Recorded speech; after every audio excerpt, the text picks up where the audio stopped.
सुमुखौ सुन्दरतरौ सुधासौ सुखविस्तरौ सुराराधितपादाब्जौ रमानारायणौ सुमः दुर्वादिक्ष्मान्तरवये वैष्णवेन्दीवरेन्दवे श्रीराघवेन्द्रगुरवे नमोऽत्यन्तदयालवे परमपूज्यराದ ಮಂತ್ರಾಲಯ ಮಠಾಧೀಶರಾದ ಶ್ರೀ ಶ್ರೀ ಸುಬುಧೇಂದ್ರ ತೀರ್ಥ ಶ್ರೀಪಾದಗಳವರ ಅಡಿದಾವರೆಗಳಲ್ಲಿ ಭಕ್ತಿಪೂರ್ವಕವಾಗಿ ಸಾಷ್ಟಾಂಗ ನಮಸ್ಕಾರಗಳನ್ನು ಸಲ್ಲಿಸ್ತಾ ಮಧ್ವ ನವರಾತ್ರೋತ್ಸವದ 3ನೇ ದಿನದಲ್ಲಿ ನಾವಿದ್ದೇವೆ. ಇವತ್ತು ನಮಗೆ ಆಚಾರ್ಯರ ವಾದವೈಖರಿ, ಆಚಾರ್ಯರ ಮೊದಲ ಬದಲಿ ಯಾತ್ರೆ ಈ ವಿಷಯದ ಬಗ್ಗೆ ಉಪನ್ಯಾಸ ನೀಡಲಿಕ್ಕೆ ವಿದ್ವಾಂಸರು ಆಗಮಿಸಿದ್ದಾರೆ. ಅವರನ್ನ ನಾವು ನಿಮಗೆ ಪರಿಚಯ ಮಾಡಲಿಕ್ಕೆ ಹೋದರೆ ಬಹಳ ಆಭಾಸ. ಯಾಕೆಂದರೆ ಒಳಗಿರ್ತಕ್ಕಂತಹ ವ್ಯಕ್ತಿಯನ್ನ ಮನೆಯಿಂದ ಹೊರಗೆ ಕರ್ಕೊಂಡು ಬಂದು ಆಕಾಶಕ್ಕೆ ಮುಖ ಮಾಡಿ ನೋಡು ಅದು ಸೂರ್ಯ ಅದು ಚಂದ್ರ ಅಂತ ತೋರಿಸಿದರೆ ಎಷ್ಟು ಆಭಾಸವು. ವಿದ್ವಾಂಸರಾದ ಆನಂದಾಚಾರ್ಯ ಮಠಾಧಿಕಾರಿಗಳನ್ನು ಪರಿಚಯಿಸಲಿಕ್ಕೆ ಹೋದರೆ ಮೈಸೂರು ಜನರ ಆಭಾಸಕ್ಕೆ ಒಳಗಾಗ್ತೀವಿ. ಹಾಗಾಗಿ ಆಚಾರ್ಯರು ಎಲ್ಲರಿಗೂ ಪರಿಚಿತರು. ಅವರ ಕರ್ತೃತ್ವ ಶಕ್ತಿ ಮತ್ತು ಅವರ ಸಂಘಟನಾ ಶಕ್ತಿಯನ್ನು ಗುರುಗಳು ಗಮನಿಸಿ ಜವಾಹರನಗರದ ರಾಘವೇಂದ್ರ ಸ್ವಾಮಿಗಳ ಮಠಾಧೀಶರು ಈ ಮಠಕ್ಕೆ ಮಠಾಧಿಕಾರಿಗಳನ್ನಾಗಿ ನೇಮಕಗೊಳಿಸಿದ್ದಾರೆ. ಆಚಾರ್ಯರು ಪೂರ್ಣಪುರ ವಿದ್ಯಾಪೀಠದಲ್ಲಿ ಅಧ್ಯಯನ ಮಾಡಿ ಮಣ್ಣೂರಿನ ವೀರೇಶ ತೀರ್ಥ ವಿದ್ಯಾಪೀಠದಲ್ಲೂ ಕೂಡ ಸುಧಾರಿ ಉಗ್ರಂಥಗಳನ್ನು ಅಧ್ಯಯನ ಮಾಡಿ ಸುಧಾಮಗಳನ್ನು ಮಾಡಿಕೊಂಡಿದ್ದಾರೆ. ಆಚಾರ್ಯರ ವಾದವೈಖರಿ ಅನ್ನುವ ವಿಷಯದ ಬಗ್ಗೆ ಉಪನ್ಯಾಸ ನೀಡಲಿಕ್ಕೆ ಆಗಮಿಸಿದ್ದಾರೆ. ಆಚಾರ್ಯರ ವಾದವೈಖರಿ ಅದು ಅದ್ಭುತವಾಗಿರ್ತಕ್ಕಂಥದ್ದು. ಆಚಾರ್ಯರ ಸಿದ್ಧಾಂತ ಅದ್ಭುತವಾಗಿರ್ತಕ್ಕಂಥದ್ದು. ಶೋಭನ ಭಟ್ಟರು ಆಚಾರ್ಯರ ಜೊತೆಗೆ ವಾದ ಮಾಡಿ ನಮಗೆ ಪದ್ಮನಾಭ ತೀರ್ಥರಾಗಿ ಬಂದರು. ಶ್ಯಾಮಾಶಾಸ್ತ್ರಿಗಳು ಆಚಾರ್ಯರ ಜೊತೆಗೆ ವಾದ ಮಾಡಿ ನಮಗೆ ನರಹರಿ ತೀರ್ಥರಾಗಿ ಬಂದರು. ಗೋವಿಂದ ಶಾಸ್ತ್ರಿಗಳು ಆಚಾರ್ಯರ ಸಿದ್ಧಾಂತಕ್ಕೆ ಶರಣಾಗಿ ನಮಗೆ ಮಾಧವ ತೀರ್ಥರಾಗಿ ಬಂದರು. ಗೋವಿಂದ ಭಟ್ಟರು ಆಚಾರ್ಯರ ಶಿಷ್ಯರಾಗಿ ನಮಗೆ ಅಶೋಕ ತೀರ್ಥರಾಗಿ ಬಂದರು. ಹೀಗೆ ಅದ್ಭುತವಾದ ಸಿದ್ಧಾಂತ ನಮ್ಮ ಶ್ರೀಮದಾಚಾರ್ಯರ ಸಿದ್ಧಾಂತ. ಹಾಗಾಗಿ ಅವರ ವಾದ ಹೇಗಿತ್ತು ಅದನ್ನು ಆಚಾರ್ಯರು ವರ್ಣಿಸಲಿಕ್ಕಿದ್ದಾರೆ. ಅವರಿಗೆ ನಮಸ್ಕಾರ ಪೂರ್ವಕವಾಗಿ ನಾನು ಸ್ವಾಗತವನ್ನು ಕೊಡ್ತಾ ಇದ್ದೇನೆ. ಆಚಾರ್ಯರು ನಮ್ಮ ಉಪನ್ಯಾಸವನ್ನು ಪ್ರಾರಂಭ ಮಾಡಬೇಕು ಅಂತ ವಿಜ್ಞಾಪನೆ ಮಾಡ್ತಾರೆ. ಶ್ರೀ ಗುರುಭ್ಯೋ ನಮಃ. ಪರಮಗುರುಭ್ಯೋ ನಮಃ. ಶ್ರೀಮದಾನಂದತೀರ್ಥ ಭಗವತ್ಪಾದಾಚಾರ್ಯ ಗುರುಭ್ಯೋ ನಮಃ. ಹರಿ ಓಂ. ಯದಪಾಂಗಲವೇನೇವ ಬ್ರಹ್ಮಾದ್ಯ ಸ್ವಪದಂ ಯಯುಃ ಮಹಾರಾಜಾದಿರಾಜಾನಂ ಶ್ರೀನಿವಾಸಂ ಭಜೆ ನಿಶಂ. ಅನಾಲೋಚ್ಯಾಪಿ ಯಜ್ಞಾನಂ ವಿಷಾದನ್ಯತ್ರ ಸರ್ವದಾ ಸಮಸ್ತವಸ್ತು ವಿಷಯಂ ಸಾ ಲಕ್ಷ್ಮೀರ್ಮೇ ಪ್ರಸೀದತು.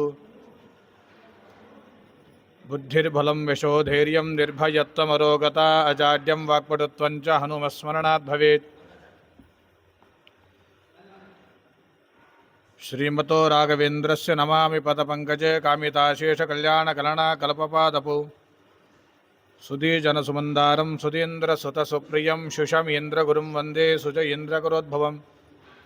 ಸುಷಮೀಂದ್ರ ಕರಾಬ್ಜೋತ್ತಂ ರಾಘವೇಂದ್ರ ಗುರುಪ್ರಿಯಂ ಸುಯತೀಂದ್ರ ಗುರುಂ ವಂದೇ ಮೂಲರಾಮಾರ್ಚನೆ ರತಂ. ಆಪಾದಮೌಲಿಪರ್ಯಂತಂ ಗುರುಣಾಂ ಆಕೃತಿಂ ಸ್ಮರೇತ್ ತೇನ ವಿಘ್ನಾಃ ಪ್ರಣಶ್ಯಂತಿ ಸಿದ್ಧಂತಿ ಚ ಮನೋರಥಾಃ. ಶ್ರೀ ಗುರುಭ್ಯೋ ನಮಃ. ಹರಿ ಓಂ. ಪರಮಪೂಜ್ಯ ಶ್ರೀಪಾದಂಗಳವರ ಪಾದಕಮಲಗಳಲ್ಲಿ ಭಕ್ತಿಪೂರ್ವಕ ನಮಸ್ಕಾರಗಳನ್ನು ಸಲ್ಲಿಸ್ತಾ ಪರಮ ಮಂಗಳಕರವಾದ 9 ದಿನಗಳು ಮಧ್ವ ನವರಾತ್ರೋತ್ಸವ ಅಂತ ಪ್ರಸಿದ್ಧಿ. ನಮ್ಮ ಮೂಲ ಗುರುಗಳಾದ ಮಧ್ವಾಚಾರ್ಯರು ಬದರಿಕಾಶ್ರಮ ಪ್ರವೇಶ ಮಾಡಿದ ದಿನ ಅದು ಮಧ್ವನವಮಿ ಅಂತ ನಾವು ಆಚರಿಸ್ತೇವೆ. ಆ 9 ದಿನಗಳ ಕಾಲ ಶ್ರೀಮದಾಚಾರ್ಯರ ವಿಶೇಷವಾದ ಸ್ಮರಣೆ ಮಾಡುವ ಒಂದು ದಿನಗಳು. ಇನ್ನು ಅರವಿಂದಾಚಾರ್ಯ ಮೊದಲು ಹೇಳಿದಂತೆ ಅವರು ಹೇಳಿರುವಂತಹ ಒಂದು ಲಕ್ಷಣವು ನನ್ನಲ್ಲಿ ಸೇರಲ್ಲ. ಆದರೂ ಅವರು ಹೇಳ್ಯಾರ ಅಂತಂದರೆ ಸಣ್ಣ ಸಣ್ಣ ಮಕ್ಕಳಿಗೆ ಪ್ರೋತ್ಸಾಹ ನೀಡುವುದಕ್ಕೇನು ನೀನು ಶಾಣೆ ಇದ್ದಿ ಮಾಡು, ನೀನು ಇದನ್ನು ಮಾಡಿದರೆ ಆಗ್ತದೆ, ಇದನ್ನು ಮಾಡು ಅಂತೇನೋ ಒಂದು ಬೆನ್ನು ತಟ್ಟಿ ಹೇಳ್ತಾರಲ್ಲ, ಹಾಗೆ ಅವರು ನನಗೆ ಒಂದು ಪ್ರೋತ್ಸಾಹದ ನುಡಿಗಳನ್ನು ಆಡಿದ್ದಾರೆ ಹೊರತು ಅವರು ಹೇಳುವಂತಹ ಆ ಲಕ್ಷಣಗಳು ನನ್ನಲ್ಲಿ ಕೂಡಲ್ಲ, ಆ ಶಕ್ತಿಯು ನನ್ನಲ್ಲಿಲ್ಲ. ಹಾಗಾಗಿ ಆ ಗುರುಗಳ ಆಜ್ಞೆಯಂತೆ 9 ದಿನಗಳ ಕಾಲ ಶ್ರೀಮದಾಚಾರ್ಯರ ಸ್ಮರಣೆ ಮಾಡಬೇಕು. ಇದು ಕೇವಲ 9 ದಿನಗಳಿಗೆ ಮಾತ್ರ ಸೀಮಿತನಾ ಶ್ರೀಮದಾಚಾರ್ಯರ ಸ್ಮರಣೆ ಅಂತ ಪ್ರಶ್ನೆ ಬಂದರೆ, ಶ್ರೀಮದಾಚಾರ್ಯ ಸ್ಮರಣೆಯನ್ನು ನಾವು ದಿನನಿತ್ಯದಲ್ಲಿ ಕ್ಷಣ ಕ್ಷಣಕ್ಕೂ ಮಾಡಬೇಕು. ಯಾಕೆ ಮಾಡಬೇಕು ಅಂದರೆ ಭಜೆ ತಾಪತ್ರಯಾಪಹಂ. ಶ್ರೀಮದಾಚಾರ್ಯರ ಭಜಿಸಿದರೆ, ಅವರು ಸ್ಮರಣೆ ಮಾಡಿದರೆ ನಮ್ಮ ತಾಪತ್ರಯಗಳೆಲ್ಲವೂ ದೂರವಾಗ್ತದೆ. ಶ್ರೀಮದಾಚಾರ್ಯರು ಯಾರು ಅಂದರೆ ಪ್ರಥಮೋ ಹನುಮನ್ನಾಮ ದ್ವಿತೀಯೋ ಭೀಮಯವಚ ಪೂರ್ಣಪ್ರಜ್ಞೆ ಸ್ತೃತಿಯಸ್ತು ಭಗವತ್ ಕಾರ್ಯ ಸಾಧಕ. ಅವರು ಹನುಮಂತ ದೇವರು ಭೀಮಸೇನ ಅವತಾರ, 3ನೇದೇ ಮಧ್ವಾಚಾರ್ಯರಾಗಿ ಅವತಾರ ಮಾಡಿದ್ದಾರೆ. ಅವರ ಸ್ಮರಣೆ ಮಾಡಿದರೆ ನಮ್ಮ ತಾಪತ್ರಯಗಳೆಲ್ಲವೂ ದೂರವಾಗ್ತದೆ. ತಾಪತ್ರಯಗಳು ಅಂದರೆ ಯಾವುದು ಅಂತ ಪ್ರಶ್ನೆ ಬರ್ತದೆ. ತಾಪತ್ರಯಗಳು ಅಂದರೆ ಯಾವುದು? ಆಧ್ಯಾತ್ಮಿಕ, ಆದಿದೈವಿಕ, ಆದಿಭೌತಿಕ ಅಂತ 3 ತಾಪತ್ರಯಗಳು. ಆಧ್ಯಾತ್ಮಿಕ ಅಂದರೆ ಏನು? ಈ ತಾಪತ್ರಯಗಳು ಆಧ್ಯಾತ್ಮಿಕ, ಆದಿದೈವಿಕ, ಆದಿಭೌತಿಕ ಅಂತ. ಈ ಆಧ್ಯಾತ್ಮಿಕ ಅಂದರೆ ಏನಂದರೆ ಮಾನಸಿಕ ದುಃಖ. ಮನುಷ್ಯನಿಗೆ ಪ್ರತಿಯೊಬ್ಬರಿಗೂ ಮಾನಸಿಕ ದುಃಖ ಇರ್ತದೆ ಮತ್ತು ಚಿಂತ ಇರ್ತದೆ, ವೇದನೆ ಇರ್ತದೆ, ದುಃಖ ಇರ್ತದೆ. ಇವೆಲ್ಲ ಏನು ಅಂದರೆ ಆಧ್ಯಾತ್ಮಿಕ ಅಂತ ಕರೀತಾರೆ. ಇನ್ನು ಆಧ್ಯಾತ್ಮಿಕ ಆದಿದೈವಿಕ ಅಂದರೆ ಏನು ಅಂದರೆ ದೇವತಾ ಕೋಪಗಳು ಅಂತ. ದೇವತಾ ಕೋಪಗಳು ಏನಾಗ್ತದೆ? ಅತಿವೃಷ್ಟಿ ಆಗ್ತದೆ, ಅನಾವೃಷ್ಟಿ ಆಗ್ತದೆ, ಭೂಕಂಪ ಆಗ್ತದೆ. ಇವೆಲ್ಲವೂ ಏನಂದರೆ ಆದಿದೈವಿಕ ಅಂತ. ಇನ್ನು ಆದಿ ಭೌತಿಕ ಅಂದರೆ ನಮಗೆ ಆಗುವಂತಹ ರೋಗ ರುಜಿನಗಳು, ಅಪಘಾತಗಳು, ಚೌರ್ಯ, ಅತಿಕ್ರಮಣ, ಆಕ್ರಮಣ, ಹತ್ಯೆ, ಇವೆಲ್ಲ ಏನು ಅಂದರೆ ಆದಿಭೌತಿಕ ಅಂತ ಕರೀತಾರೆ. ಇದು ಸರ್ವೇ ಸಾಮಾನ್ಯ, ಎಲ್ಲರಿಗೂ ಈ ದುಃಖ ಇರ್ತದೆ. ಶ್ರೀಮದಾಚಾರ್ಯರ ಸ್ಮರಣೆ ಮಾಡಿದರೆ ತಾಪತ್ರಯಗಳೆಲ್ಲವೂ ದೂರವಾಗ್ತದೆ. ಹಾಗಾಗಿ ಕೇವಲ ನವಮಿ ಪಾಡ್ಯದಿಂದ ಹಿಡ್ಕೊಂಡು ನವಮಿ ತನಕ ಅಷ್ಟೇ ಸ್ಮರಣೆ ಮಾಡಿದರೆ ಸಾಲದು. ಪ್ರತಿನಿತ್ಯ ಪ್ರತಿ ಕ್ಷಣವೂ ಮಧ್ವರಾಯ ಮಧ್ವರಾಯ ಅಂತ ಇರಬೇಕು. ಆಗ ನಾವು ತಾಪತ್ರಯಗಳ ಪರಿಹಾರ ಮಾಡಲಿಕ್ಕೆ ಪರಿಪೂರ್ಣವಾದ ಅನುಗ್ರಹ ಶ್ರೀಮದಾಚಾರ್ಯ ಮಾಡ್ತಾರೆ. ಅಂತಹ ಶ್ರೀಮದಾಚಾರ್ಯರ ಚರಿತ್ರೆಯನ್ನು ತಿಳಿಸುವಂತಹ ಗ್ರಂಥ ಸುಮಧ್ವವಿಜಯ. ಸುಮಧ್ವಿಜಯದಲ್ಲಿ ಇವತ್ತು 3ನೇ ದಿನ. ಇವತ್ತಿಗೆ ಶ್ರೀಮದಾಚಾರ್ಯರ ವಾದವೈಖರಿ ಮತ್ತು ಮೊದಲನೇ ಸಲ ಬದರಿ ಯಾತ್ರ, ಇದು 5 ಮತ್ತು 6ನೇ ಸರ್ಗದಲ್ಲಿ ಬರುವಂತಹ ವಿಚಾರ. ಶ್ರೀಮದಾಚಾರ್ಯರು ನಿನ್ನೆ 4ನೇ ಸರ್ಗದಲ್ಲಿ ನೀವು ಶ್ರೀಮದಾಚಾರ್ಯರು ಅವರು ಆಶ್ರಮ ತಗೊಂಡ್ರು, ವೈರಾಗ್ಯ ಬಂದು, ಇವೆಲ್ಲ ಅಲ್ಲಿ ತಿಳಿಸ್ತಾರೆ. 5ನೇ ಸರ್ಗದಲ್ಲಿ ಶ್ರೀಮದಾಚಾರ್ಯರಿಗೆ ವೇದಾಂತ ಸಾಮ್ರಾಜ್ಯದಲ್ಲಿ ಪಟ್ಟಾಭಿಷೇಕ ಆಗ್ತದೆ. ವೇದಾಂತ ವಿದ್ಯಾ ನಿಜ ರಾಜ್ಯಪಾಲನೆ ಸಂಕಲ್ಪ್ಯಮಾನೋ ಗುರುಣಾಗಿರೀಯಸಿ ಅಧಭ್ರಚೇತಾಭಿಷಿಚ್ಯತೆ ಪುರಾ ಸವಾರಿಭಿರ್ವಾರಿಜ ಪೂರಿತೈರಥ. ಈ ಶ್ರೀಮದಾಚಾರ್ಯರಿಗೆ ಮೊದಲೇ ಆಶ್ರಮ ಆಗಿತ್ತು. ಅವಾಗ ಆಶ್ರಮದ ನಾಮ ಏನು ಅಂದರೆ ಪೂರ್ಣಪ್ರಜ್ಞಾ ಅಂತ ಇತ್ತು. ಅವರಿಗೆ ಸನ್ಯಾಸಾಶ್ರಮ ಆಗಿತ್ತು. ಅಚ್ಯುತ ಪ್ರೇಕ್ಷರತ್ತ ಸನ್ಯಾಸಾಶ್ರಮ ತಗೊಂಡಿದ್ರು. ಆವಾಗ ಹೆಸರು ಪೂರ್ಣಪ್ರಜ್ಞಾ ಅಂತ ಇತ್ತು. ಒಬ್ಬ ಯತಿ ತಮ್ಮ ಉತ್ತರಾಧಿಕಾರಿಯನ್ನು ಮಾಡಿಕೊಳ್ಳಬೇಕು ಅಂತಾದರೆ, ವೇದಾಂತ ಸಾಮ್ರಾಜ್ಯದಲ್ಲಿ ಪಟ್ಟಾಭಿಷೇಕ ಮಾಡಬೇಕಂತಾದರೆ ಒಳ್ಳೆಯ ಶಿಷ್ಯನನ್ನು ಆರಿಸ್ಕೊಳ್ಬೇಕು. ನಾವೆಲ್ಲ ನೋಡ್ತೀವಿ, ಒಂದೊಂದು ಮಠಕ್ಕೆ ಒಬ್ಬ ಉತ್ತರಾಧಿಕಾರಿಯನ್ನು ಹುಡುಕ್ತಾರೆ, ಒಳ್ಳೆಯ ಯೋಗ್ಯರಾದ ಒಬ್ಬ ವಿದ್ವಾಂಸರನ್ನು ಹುಡುಕ್ತಾರೆ. ಆಗ ಅಚ್ಯುತ ಪ್ರೇಕ್ಷಾಚಾರ್ಯರಿಗೆ ಯಾರನ್ನು ನಾನು ಉತ್ತರಾಧಿಕಾರಿಯನ್ನು ಮಾಡ್ಕೋಬೇಕು ಅಂತ ಅವರಿಗೆ ಗೊತ್ತಾದಾಗ, ಅವರ ವಿಚಾರ ಬಂದಾಗ ಅವರು ವಿಚಾರ ಮಾಡಿದರು, ಪೂರ್ಣಪ್ರಜ್ಞರನ್ನು ನಾನು ಉತ್ತರಾಧಿಕಾರಿಯನ್ನು ಮಾಡಬೇಕು ಅಂತ ಅಚ್ಯುತ ಪ್ರೇಕ್ಷಾಚಾರ್ಯರಿಗೆ ಅನ್ನಿಸ್ತು. ಯಾಕಂದರೆ ವೇದಾಂತ ವಿದ್ಯೆಯನ್ನು, ಅದೊಂದು ದೊಡ್ಡ ಸಾಮ್ರಾಜ್ಯ ಇದು. ಹೇಗೆ ರಾಜರಿಗೆ ರಾಜ್ಯಪಾಲನೆ ಮಾಡುವ ಸಾಮ್ರಾಜ್ಯ ಇರ್ತಿದಲ್ಲ, ಹಾಗೆ ವೇದಾಂತ ವಿದ್ಯೆ ಇದು ದೊಡ್ಡ ಮಹಾ ಸಾಮ್ರಾಜ್ಯ ಇದು. ಈ ಸಾಮ್ರಾಜ್ಯವನ್ನು ಪರಿಪಾಲನೆ ಮಾಡಬೇಕಂದರೆ ಸ್ವಮತ ಸ್ಥಾಪನ, ಪರಮತ ಖಂಡನ ಸಾಮರ್ಥ್ಯ ಅವರಲ್ಲಿ ಇರಬೇಕು. ಅಂದರೆ ಅವರು ಆ ಪೀಠದಲ್ಲಿ ಕುಳಿತುಕೊಳ್ಳಬೇಕು ಎಂಬುದು ಒಂದು ರೂಢಿ ಅಥವಾ ಒಂದು ಸಿದ್ಧಾಂತ. ಹಾಗಾಗಿ ಪೂರ್ಣಪ್ರಜ್ಞರಲ್ಲಿ ಇದೆಲ್ಲವೂ ಪರಿಪೂರ್ಣವಾದ ಲಕ್ಷಣಗಳು ಕೊಡ್ತವೆ. ಹಾಗಾಗಿ ಇವರನ್ನು ನಾನು ವೇದಾಂತದ ಪೀಠಾಧಿಪತಿಗಳನ್ನಾಗಿ ಮಾಡಬೇಕು ಅಂಥೇಳಿ ಅಚ್ಯುತ ಪ್ರೇಕ್ಷರಿಗೆ ಅನ್ನಿಸ್ತು. ಮಾಡಿ ಏನು ಮಾಡಿದರು? ಸವಾರಿ ಬೀರ್ವಾರಿಜ ಪೂರಿತೈರಥ, ಅಚ್ಯುತ ಪ್ರೇಕ್ಷರು ಶ್ರೀಮದಾಚಾರ್ಯ ಪೂರ್ಣಪ್ರಜ್ಞರಿಗೆ ಶಂಖದಿಂದ ಅಭಿಷೇಕವನ್ನು ಮಾಡಿದರು. ತಲೆ ಮೇಲೆ ಪರಮಾತ್ಮನನ್ನಿಟ್ಟು ಅಭಿಷೇಕ ಮಾಡಿದರು. ಅಭಿಷೇಕ ಮಾಡಿ ಅವರಿಗೆ ಹೆಸರಿಡಬೇಕಲ್ಲ. ಸನ್ಯಾಸ ಮತ್ತು ವೈರಾಗ್ಯ ಬಂತು ಅಂದರೆ ಯಾರು ಬೇಕಾದರೂ ಆಶ್ರಮ ತಗೊಳ್ಬೋದು. ಅವರಿಗೆ ಒಂದು ಆಶ್ರಮ ನಾಮ ಸನ್ಯಾಸದಲ್ಲಿ ಒಂದು ಆಶ್ರಮ ಕೊಡ್ತಾರೆ. ಆದರೆ ವೇದಾಂತದ ಸಾಮ್ರಾಜ್ಯದ ಪೀಠದ ಮೇಲೆ ಕುಳಿತುಕೊಂಡಾಗ ಆಗ ಒಂದು ಹೆಸರು ಕೊಡ್ತಾರೆ. ಆಗ ಅವ್ರು ಏನು ಹೆಸರು ಕೊಟ್ಟರು ಅಂದರೆ ಆನಂದ ರೂಪಸ್ಯ ಪರಸ್ಯ ಪಾತ್ರದೀಹಿ ಆನಂದ ಸಂದಾಯಿ ಸುಶಾಸ್ತ್ರ ಕೃತ್ಸಯತ್ ಆನಂದ ತೀರ್ಥೇದೆ ಪದಂ ಗೋರೂದಿತಂ. ಇವರಿಗೆ ಆನಂದ ತೀರ್ಥ ಅಂತ ಹೆಸರಿಟ್ಟು ಅಚ್ಯುತ ಪ್ರೇಕ್ಷರು.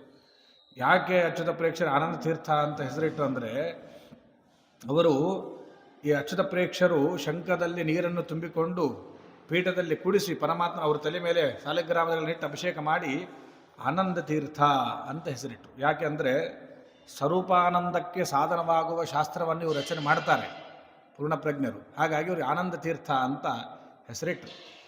ಹೆಸರಿಟ್ಟರು. ಆನಂದ ತೀರ್ಥರು ಅಂತ ಪೂರ್ಣಪ್ರಜ್ಞರಿಗೆ ನಾಮ ಬಂತು.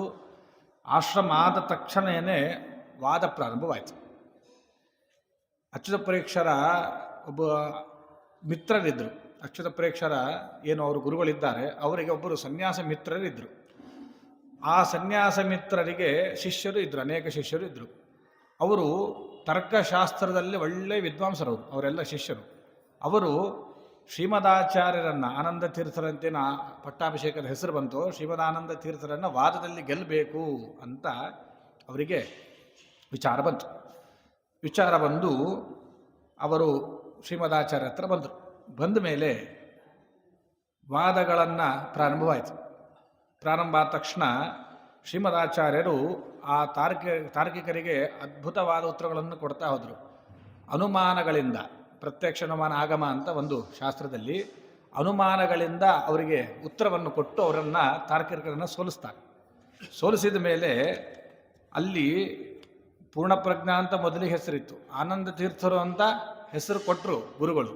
ಈ ತಾರ್ಕಿಕರನ್ನು ತಮ್ಮ ವಾದದಲ್ಲಿ ಅನುಮಾನಗಳಿಂದ ಅವರಿಗೆ ಉತ್ತರ ಕೊಡ್ತಾ ಅವರನ್ನು ಪರಾಜಿತರನ್ನಾಗಿ ಮಾಡ್ತಾರೆ. ಆವಾಗ ಎಲ್ಲರೂ ಸೇರಿ ಇವರಿಗೊಂದು ಹೆಸರು ಕೊಡ್ತಾರೆ, ಅನುಮಾನ ತೀರ್ಥ ಅಂತ ಕೊಡ್ತಾರೆ. ಶ್ರೀಮದಾಚಾರ್ಯ ಹೆಸರು ಎಷ್ಟಿವೆ ನೋಡ್ರಿ, ಆನಂದ ತೀರ್ಥ, ಪೂರ್ಣಪ್ರಜ್ಞರು ಮತ್ತು ಅನುಮಾನ ತೀರ್ಥ ಅಂತ. ಎಲ್ಲವೂ ಸಾರ್ಥಕ. ಪೂರ್ಣಪ್ರಜ್ಞರು ಅಂದರೆ ಪರಿಪೂರ್ಣವಾದ ಜ್ಞಾನ, ಆನಂದ ತೀರ್ಥರು ಅಂದರೆ ಸ್ವರೂಪಾನಂದವನ್ನು ಕೊಡುವಂಥ ಶಾಸ್ತ್ರವನ್ನು ರಚನೆ ಮಾಡ್ತಾ ಇದ್ದಾರೆ, ಆದ್ದರಿಂದ ಆನಂದ ತೀರ್ಥರು ಅಂತ. ಇನ್ನು ಅನುಮಾನ ತೀರ್ಥರು ಅಂತ ಯಾಕೆ ಬಂತು ಅಂದರೆ ಈ ತಾರ್ಕಿಕರೊಟ್ಟಿಗೆ ಅನುಮಾನಗಳಿಂದ ಅವರನ್ನು ಪರಾಜಿತರನ್ನಾಗಿ ಮಾಡಿದ್ರು. ಇವರಿಗೆ ಅನುಮಾನ ತೀರ್ಥ ಅಂತ ಹೆಸರಾಗ್ತದೆ.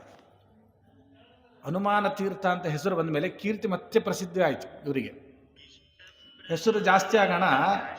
ಈಗ ಅವ್ರಿಗೇನಾಯಿತು ಅಂದರೆ ಇಬ್ಬರು ವಾದಿಗಳು ಬಂದರು. ಅವರ ಹೆಸರು ಏನಂದರೆ ವಾದಿಸಿಂಹ, ಬುದ್ಧಿಸಾಗರ ಅಂತ ಇಬ್ಬರು ವಾದದಲ್ಲಿ ಶ್ರೀಮದಾಚಾರ್ಯರೊಟ್ಟಿಗೆ ಸೋಲಿಸಬೇಕು ಅಂತ ಬರ್ತಾರೆ. ಹೆಸರು ಹೇಗಿದೆ ನೋಡ್ರಿ, ವಾದಿಸಿಂಹ, ಬುದ್ಧಿಸಾಗರ ಅಂತ. ವಾದಿಸಿಂಹ ಅಂತ ಯಾರು ವಾದಕ್ಕೆ ಹೋಗ್ತಾರೆ ಅವರಿಗೆ ಸಿಂಹದಂತೆ ಇರ್ತಾನಂತ, ಅಂದ್ರೆ ಅಷ್ಟು ವಿದ್ವಾಂಸ. ಬುದ್ಧಿಸಾಗರ ಅಂತ ಅವನು ಬುದ್ಧಿ ಸಾಗರದಷ್ಟು ಇದೆ ಅಂತ ಅರ್ಥ. ಹೆಸರು ಹೇಳಿದರೆ ಅವನು ಹೇಗಿದ್ದಾನಂತೆ ಗೊತ್ತಾಗ್ತದೆ ಆಗಿನ ಕಾಲದಲ್ಲಿ. ಈಗ ಹೆಸರಿಟ್ಟರೆ ಇದು ಹೆಸರು ಅರ್ಥ ಏನು ಅಂತ ಕೇಳೋ ಪರಿಸ್ಥಿತಿ ಇದೆ. ಹಾಗಾಗಿ ಬುದ್ಧಿಸಾಗರ ಅಂತ ಹೆಸರಿತ್ತು ಅವನಿಗೆ. ಅಂಥ ವಿದ್ವಾಂಸ, ಸಾಗರದಷ್ಟು ಬುದ್ಧಿ. ವಾದಿಸಿಂಹ, ಯಾರು ಅವನಿಗೆ ಪ್ರತಿವಾದಿ ಬರ್ತಾರೆ ಸಿಂಹನಂತೆ ಇದ್ದ. ಅಂತಹ ವಿದ್ವಾಂಸರು, ಘನಘನ ವಿದ್ವಾಂಸರು ಇವರು. ಈ ಅನುಮಾನ ತೀರ್ಥರು ಶ್ರೀಮದಾಚಾರ್ಯರ ಹತ್ರ ವಾದಕ್ಕೆ ಆಗಮಿಸ್ತಾರೆ ಉಡುಪಿಗೆ. ಬಂದ ಮೇಲೆ ಇಲ್ಲಿ ಅಚ್ಯುತ ಪ್ರೇಕ್ಷರ ಹತ್ರ ಬಂದರು ಅವರಿಬ್ಬರು. ಸ್ವಾಮಿ, ನಾವು ನಿಮ್ಮ ಶಿಷ್ಯರೊಟ್ಟಿಗೆ ವಾದ ಮಾಡಲಿಕ್ಕೆ ಬಂದೇವೆ. ಆಗ ಅಚ್ಯುತ ಪ್ರೇಕ್ಷಾಚಾರ್ಯ ಏನು ಮಾಡಿದರು ಅಂದರೆ, ತಸ್ಯೋರು ದುರ್ಗರು ಅವರು ಏನವರು ವಾದಿಸಿಂಹ, ಬುದ್ಧಿಸಾಗರ ಅಂತೇನು ಇಬ್ಬರು ಬಂದಿದ್ದರು. ಅವರು ಅಹಂಕಾರಿಗಳಾಗಿ ಬಂದಿದ್ದರು. ನಮ್ಮನ್ನು ವಾದದಲ್ಲಿ ಯಾರು ಸೋಲಿಸಲಿಕ್ಕೆ ಯಾರೂ ಇಲ್ಲ ಎಂಬ ವಿಚಾರದಲ್ಲಿಟ್ಟುಕೊಂಡು ಬಂದಿದ್ದರು. ಅಚ್ಯುತ ಪ್ರೇಕ್ಷರು ಏನು ಮಾಡಿದರು, ಶಿಷ್ಯರನ್ನು ಕರೆಸಬೇಕು ಶ್ರೀಮದಾಚಾರ್ಯನ. ಅವರು ಒಂದು ಬೇರೆ ಮಠದಲ್ಲಿ ಉಳ್ಕೊಂಡಿದ್ದರು ಶ್ರೀಮದಾಚಾರ್ಯ. ಸ್ವಶಿಷ್ಯ ಹಸ್ತೇನ ಮಠಾಂತರೇಶು ದೇಹೆ ಸುಪಕ್ಷದಕ್ಷಂ ಸುಖತೀರ್ಥ ಮಾರ್ಗಣಂ. ಸುಖತೀರ್ಥ ಎಂಬ ಬಾಣ ತಮ್ಮ ಶಿಷ್ಯರು ಮಧ್ವಾಚಾರ್ಯ ಬಂದರಂದರೆ ಆ ಬಾಣದಿಂದ ಅವರನ್ನು ಸೋಲಿಸ್ತಾರೆ. ಅವರನ್ನು ಕರೆಸಿದರು. ಶ್ರೀಮದಾಚಾರ್ಯರು ಬಂದರು. ಬಂದ ಮೇಲೆ ಬಂದ ತಕ್ಷಣ ಶ್ರೀಮದಾಚಾರ್ಯರು ಬಂದು ಯಾರು ಗೆಲ್ತಾರೆ, ವಾದಿಸಿಂಹ ಗೆಲ್ತಾನೋ, ಶ್ರೀಮದಾಚಾರ್ಯ ಗೆಲ್ತಾರೋ, ಬುದ್ಧಿಸಾಗರ ಗೆಲ್ತಾನೋ ಅಂತ ಊರಿನಲ್ಲಿ ಎಲ್ಲರಿಗೂ ಕುತೂಹಲ. ಬಂದ ತಕ್ಷಣ ಶ್ರೀಮದಾಚಾರ್ಯರು ಗುರುಗಳಾದ ಅಚ್ಯುತ ಪ್ರೇಕ್ಷಾಚಾರ್ಯರಿಗೆ ನಮಸ್ಕಾರ ಮಾಡ್ತಾರೆ. ನಮಸ್ಕಾರ ಮಾಡಿ ವಾದಕ್ಕೆ ಕೊಡ್ತಾರೆ. ಶ್ರೀಮದಾಚಾರ್ಯರು ಇಲ್ಲಿ ಒಂದು ತೋರಿಸಿದರು. ಗುರುಗಳು ಕರೆದ್ರು ಅಂದರೆ ಅಲ್ಲಿ ಹೋಗಿ ತ್ವರಿತವಾಗಿ ಹೋಗಿ ಗುರುಗಳಿಗೆ ನಮಸ್ಕಾರ ಮಾಡಿ ವಾದಕ್ಕೆ ಕೊಡ್ತಾರೆ. ಆ ವಾದಿಸಿಂಹ ಸವಾದಿಸಿಂಹಸ್ಯ ಗಿರಂ ಗರೀಯಸೀಂ ಅಖಂಡಯತ್ ಪಂಡಿತ ಮಂಡಲಾಂತರೆ.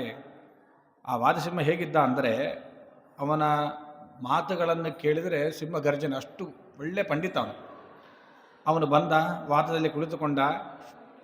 ಇವರು ದೊಡ್ಡ ಗದೆಯನ್ನು ಹೊಡೆದರೆ ಶೀಳಿ ಹೋಗುತ್ತಲ್ಲ, ಹಾಗೆ ಶ್ರೀಮದಾಚಾರ್ಯರು ಅವನನ್ನು ಖಂಡನೆ ಮಾಡಲಿಕ್ಕೆ ಪ್ರಾರಂಭ ಮಾಡಿದರು. ಎಲ್ಲಿ ತನ ಆಯಿತು ಅಂದರೆ ವಾದಿಸಿಂಹ ಏನೇನು ಪ್ರಶ್ನೆಗಳು ಹಾಕ್ತಾನೋ ಇವರು ಉತ್ತರ ಕೊಡ್ತಾ ಹೋದರು. ಶ್ರೀಮದಾಚಾರ್ಯರು ಉತ್ತರ ಕೊಡ್ತಾ ಹೋದರು ಇವನಿಗೆ ಸಿಟ್ಟು ಬರಲಿಕ್ಕೆ ಪ್ರಾರಂಭ ಆಯಿತು. ಈಗ ನೀವು ಇಬ್ಬರು ವಾದ ಮಾಡ್ತಿರ್ತಾರೆ ಅಂತ ಇಟ್ಕೊಳ್ಳಿ, ಈ ವಾದ ಬಿಟ್ಟುಬಿಡಿ, ಶಾಸ್ತ್ರಾರ್ಥ ವಿಚಾರ ಯಾವುದೋ ಒಂದು ಲೌಕಿಕ ವಿಚಾರ ಮಾಡ್ತಾ ಇರಬೇಕಾದ್ರೆ ನಿರುತ್ತರನಾದ ಅಂದರೆ ಉತ್ತರ ಗೊತ್ತಿಲ್ಲ ಅಂದರೆ ಅವಾಗ ಧ್ವನಿ ಜಾಸ್ತಿ ಮಾಡ್ತಾರೆ.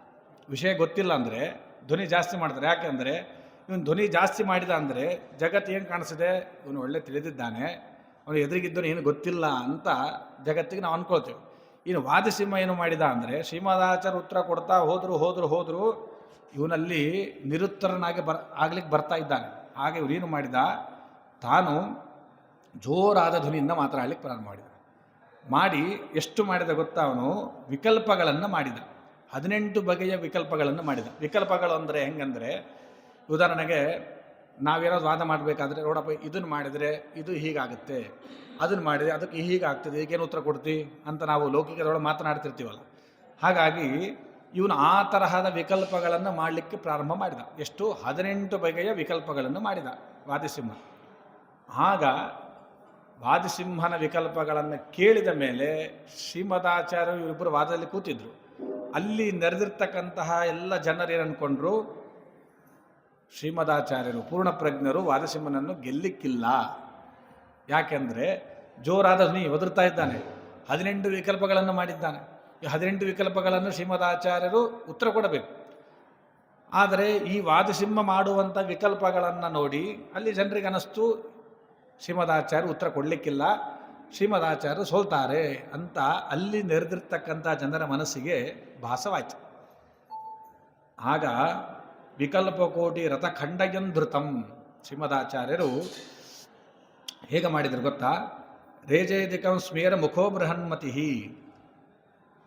ಆಕಾಶದಲ್ಲಿ ಈಗ ರಾತ್ರಿ ಆಗಿದೆ, ನಕ್ಷತ್ರಗಳೆಲ್ಲವೂ ಬಂದಿವೆ, ಕತ್ಲಾಯಿತು. ಮಾರನೇ ದಿನ ಬೆಳಗ್ಗೆ ಸೂರ್ಯ ಉದಯಿಸಿದಾಗ ಆ ಸೂರ್ಯನ ಕಿರಣಗಳೆಲ್ಲ ಬರ್ತಾ ಹೋದಾಗೆಲ್ಲ ಕತ್ತಲುಗಳೆಲ್ಲವೂ ನಾಶ ಆಗ್ತಾ ಹೋಗ್ತವೆ. ಹೌದಾ? ಅದು ನಾವು ಕಾಣಿಸ್ತಿದೆ, ನಾವು ಅನುಭವಿಸಿದ್ದೇವೆ. ಪೂರ್ಣಪ್ರಜ್ಞರೂ ಕೂಡ ಅವನೇನು 18 ತರಹದ ವಿಕಲ್ಪಗಳನ್ನು ಮಾಡಿದ್ದ, ಆ ಎಲ್ಲ ವಿಕಲ್ಪಗಳನ್ನು ನಗುತ್ತಾ ಅವನು ಸಿಟ್ಟಿನಿಂದ ಜೋರಾದ ಧ್ವನಿಯಿಂದ ಮಾತನಾಡ್ತಾ ಇದ್ದಾನೆ. ಶ್ರೀಮದಾಚಾರ್ಯ ಯಾವ ವಿಚಲಿತರೂ ಆಗಲಿಲ್ಲ, ನಗುತ್ತಾ ಹಸನ್ಮುಖರಾಗಿ ಅವನ 18 ವಿಕಲ್ಪಗಳಿಗೆ ಉತ್ತರ ಕೊಡ್ತಾ ಹೋಗ್ತಾನೆ. ಉತ್ತರ ಕೊಡ್ತಾ ಹೋದರು ಅವನು ಏನು ಮಾಡಿದ, ಒಂದು ವಿಕಲ್ಪಕ್ಕೆ ಹೀಗೆ ಉತ್ತರ, ಇನ್ನೊಂದು ವಿಕಲ್ಪಕ್ಕೆ ಹೀಗೆ ಉತ್ತರ ಕೊಡ್ತಾ ಹೋದರು. ಅಪಾರವಾದ ಕತ್ತಲೆ ಇದ್ದಾಗ ಆ ಕತ್ತಲೆಯ ರಾಶಿಯೆಲ್ಲ ತುಂಬಿ ಹೋಗಿದೆ. ಆಗ ಒಬ್ಬ ಸೂರ್ಯ ಬಂದರೆ ಸಾಕು. ಇಲ್ಲಿ ಈ ರೂಮ್ನಲ್ಲಿ ಒಂದು ಕತ್ತಲ ಇದೆ, ಹಾಲ್ನಾಗ ಒಂದು ಕತ್ತಲೆ ಇದೆ, ಇಲ್ಲೊಂದು ಬೇರೆ ಸೂರ್ಯ, ಅಲ್ಲೊಂದು ಬೇರೆ ಸೂರ್ಯ ಇರ್ತಾರೆ. ಇಲ್ಲ, ಒಬ್ಬನೇ ಸೂರ್ಯ ಎಲ್ಲ ಕತ್ತಲನ್ನು ನಾಶ ಮಾಡ್ತಾನೆ. ಹಾಗೆ ಈ ವಾದಿಸಿಂಹನ 18 ವಿಕಲ್ಪವನ್ನು ಶ್ರೀಮದಾಚಾರ್ಯರೆಂಬ ಸೂರ್ಯರು ಅವರು ತಮ್ಮ ಆ 18 ವಿಕಲ್ಪಕ್ಕೆ ಉತ್ತರವನ್ನು ಕೊಡ್ತಾ ಹೋದಾಗ ಕತ್ತಲು ಹೇಗೆ ನಾಶ ಹೋಗ್ತಾ ಬೆಳಕು ಬರ್ತದೋ ಹಾಗೆ ಇವರೆಲ್ಲರನ್ನು ಖಂಡನೆ ಮಾಡ್ತಾ ಹೋದಾಗ ಈ ವಾದಿಸಿಂಹ ಗ್ರಾಮಸಿಂಹನಾದ. ಗ್ರಾಮಸಿಂಹ ಅಂದ್ರೆ ಗೊತ್ತೇ ನಿಮ್ಮ ನಾಯಿಗಳು. ವಾದಿಸಿಂಹ ಅಂತ ಬಂದಿದ್ದ, ಇವರ ಉತ್ತರಗಳಿಗೆ ಗ್ರಾಮಸಿಂಹನಾಗಿ ಹೋದ. ಬುದ್ಧಿಸಾಗರ ಇದ್ನಲ್ಲ, ಅವನು ಸಾಗರ ಬುದ್ಧಿಯಷ್ಟು ಅಂತ ಹೆಸರಿಗೆ ತಕ್ಕಂತ. ಆದರೆ ಶ್ರೀಮದಾಚಾರ್ಯ ಉತ್ತರಿಗೆ ಹಳ್ಳದ ಸಾಗರ ಆದ ಅಂತ, ಹಳ್ಳದ ಬುದ್ಧಿ ಸಾಗರ ಅಂತ, ಹಳ್ಳದ ಬುದ್ಧಿ ಅಂತ. ಸಾಗರಷ್ಟು ಬುದ್ಧಿನೇ ಹೋಯ್ತು ಇವರ ಉತ್ತರಗಳಿಗೆ. ದುರಹಂಕಾರಿಯಾದ ಬುದ್ಧಿಸಾಗರ ಅವನನ್ನು ಕೂಡ ಅಗಸ್ತ್ಯ ಮುನಿಗಳು ಇಡೀ ಸಮುದ್ರವನ್ನು ಆಪೋಷಣ ಒಂದೇ ಸಲ ತೊಗೊಂಡ್ರಂತೆ. ಹಾಗೆ ಶ್ರೀಮದಾಚಾರ್ಯ ಈ ವಾದಿಸಿಂಹ ಬುದ್ಧಿಸಾಗರ ಇಬ್ಬರನ್ನು ಒಂದೇ ಆಪೋಷಣ, ಒಂದೇ ಮಾತಿನಿಂದ ಅವರಿಬ್ಬರನ್ನು ಖಂಡನೆ ಮಾಡಿ ಹೊಡೆದಂತೆ. ಆಗ ದುರಹಂಕಾರಿಯಾದ ಬುದ್ಧಿಸಾಗರನೂ ಕೂಡ ನಿರುತ್ತರನಾದ, ಪರಾಭವಗೊಂಡ. ಆಗ ಅವ್ರು ಹೇಳಿದ್ರಂತೆ, ಪಲಾಯನ ಆಗಬೇಕಲ್ಲ ಅವರು, ಹೇಗೆ ಪಲಾಯನ ಆಗಬೇಕು? ಅವ್ರು ಹೇಳಿದರು, ಸ್ವಯೇವವಾದೋ ಸ್ಥಿತಿವಾದಿರವು ಖಲು. ಶ್ರೀಮದಾಚಾರ್ಯ ಹೇಳಿದ್ರಂತೆ, ಸ್ವಾಮಿ ಇವತ್ತು ನಿಲ್ಲಿಸೋಣ ವಾದ, ನಾಳೆ ಮಾಡೋಣ ಅಂತ ಹೇಳಿದ್ರಂತೆ. ನಾಳೆ ಅಂತ ಬಂತಂದರೆ ಗೋವಿಂದ, ಅದು ನಾಳೆ ಮಾಡೋಣ ಅಂದ್ರಂತೆ. ಶ್ರೀಮದಾಚಾರ್ಯ ಹೇಳಿದ್ರಂತೆ, ಇಲ್ಲಿಲ್ಲ, ನಿಮಗೇನಾದರೂ ಇನ್ನೂ ಸಮಯ ಕೊಡ್ತೇನೆ, ನಾನು ಪ್ರಶ್ನೆ ಹೇಳಿದ್ದನ್ನು ಏನಾದರೂ ಉತ್ತರ ಗೊತ್ತಿದ್ರೆ ನೆನಪು ಮಾಡ್ಕೊಂಡು ಉತ್ತರ ಹೇಳಿದ್ರೆ ಇವತ್ತೇ ಆಗಲಿ ಅಂತ. ಇಲ್ಲಿಲ್ಲ, ನಾಳೆನೇ ಮಾಡೋಣ ಅಂತ ವಿಚಾರ ಮಾಡಿದ್ವಿ ಇವರಿಬ್ಬರು. ಯಾಕಂದರೆ ಅವ್ರ ಉತ್ತರ ಕೊಡು, ಉತ್ತರ ಅವರು ಮಧ್ವಾಚಾರ್ಯ ಹೇಳಿರುವಂತಹ ಉತ್ತರಕ್ಕೆ ಮತ್ತೆ ಪ್ರಶ್ನೆ ಹಾಕಬೇಕು ಇವರು. ನಾಳೆ ಅಂತ ಆದರೆ ಸ್ವಲ್ಪ ಸಮಯ ಸಿಗ್ತದಲ್ಲ ನೋಡ್ಕೊಳ್ಳಿಕ್ಕೆ. ಹಾಗಾಗಿ ನಾಳೆ ಮಾಡೋಣ ಅಂತ ಅವರು ನಾಳೆ ಹಾಕಿದರೆ ಆಯಿತು ಅಂಥೇಳಿ ನೆರೆದ ಸಭೆಗಳೆಲ್ಲವೂ ನಾಳೆ ಅಂತಾಯಿತು.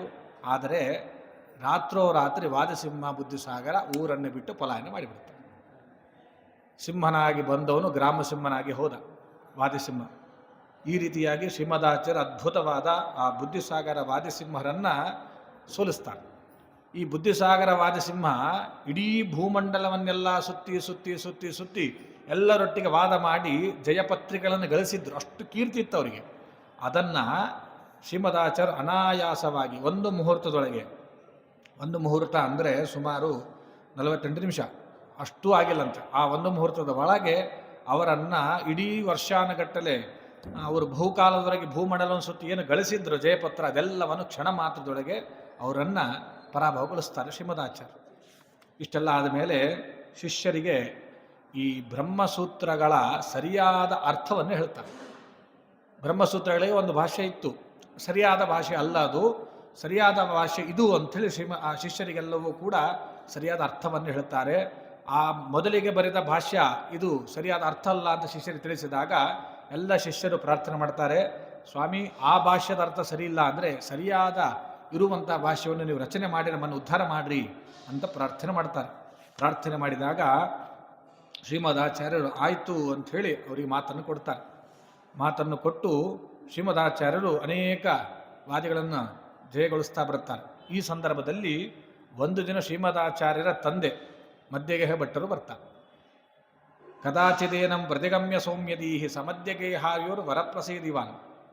ತಂದೆ ಒಂದು ದಿನ ಬಂದರು, ಪೂರಾಶ್ರಮದ ತಂದೆ ಮಧ್ವಾಚಾರ್ಯರು ಹತ್ತಿರ ಬಂದರು. ಬಂದು ನೋಡ್ತಾರೆ ಶ್ರೀಮದಾಚಾರ್ಯರ ಅವರ ವರ್ಚಸ್ಸು, ಅವರ ವಾದ ವೈಖರಿ ಇವೆಲ್ಲವನ್ನು ನೋಡಿ ಅವರಿಗೆ ಒಂದು ಮನಸ್ಸಿನಲ್ಲಿ ಒಂದು ದುಃಖ ಇತ್ತು. ಮಧ್ಯಗೆ ಭಟ್ಟರಿಗೆ ಮಗನ ಮೇಲೆ ಒಂದು ಬೇಸರ ಇತ್ತು. ಯಾಕೆ ಅಂದರೆ ಸನ್ಯಾಸಾಶ್ರಮ ಇವರು ಸನ್ಯಾಸಿಗಳು ಆಗಬಾರ್ದು ಅಂತ ತಂದೆಗಿತ್ತು. ಆದರೆ ಅದನ್ನು ಮೀರಿ ಸನ್ಯಾಸಿಗಳಾದರು. ಅದೊಂದು ಸ್ವಲ್ಪ ಬೇಸರ ಇತ್ತು ಮಧ್ಯಗೆ ಭಟ್ಟರಿಗೆ. ಈ ಮಗನ ಈ ವಾದ ವೈಖರಿ, ಇವರ ವರ್ಚಸ್ಸು, ಇವರ ತೇಜಸ್ಸು, ಇವರು ವೇದಾಂತ ಸಾಮ್ರಾಜ್ಯದ ಅಧಿಪತಿಗಳಾಗಿ ಮಾಡುವಂಥ ಕಾರ್ಯಗಳು ಇವನ್ನೆಲ್ಲ ನೋಡಿ ಅವರು ಬಹಳ ಸಂತೋಷಗೊಂಡು ನಾನು ಧನ್ಯ ಅದೇ, ಇಂಥ ಮಗನನ್ನು ನಾನು ಹೆತ್ತಿದ್ದು ನನ್ನ ಪುಣ್ಯ ಅಂತ ಮಧ್ಯಗೆಹರು ಚಿಂತನೆ ಮಾಡ್ತಾರೆ.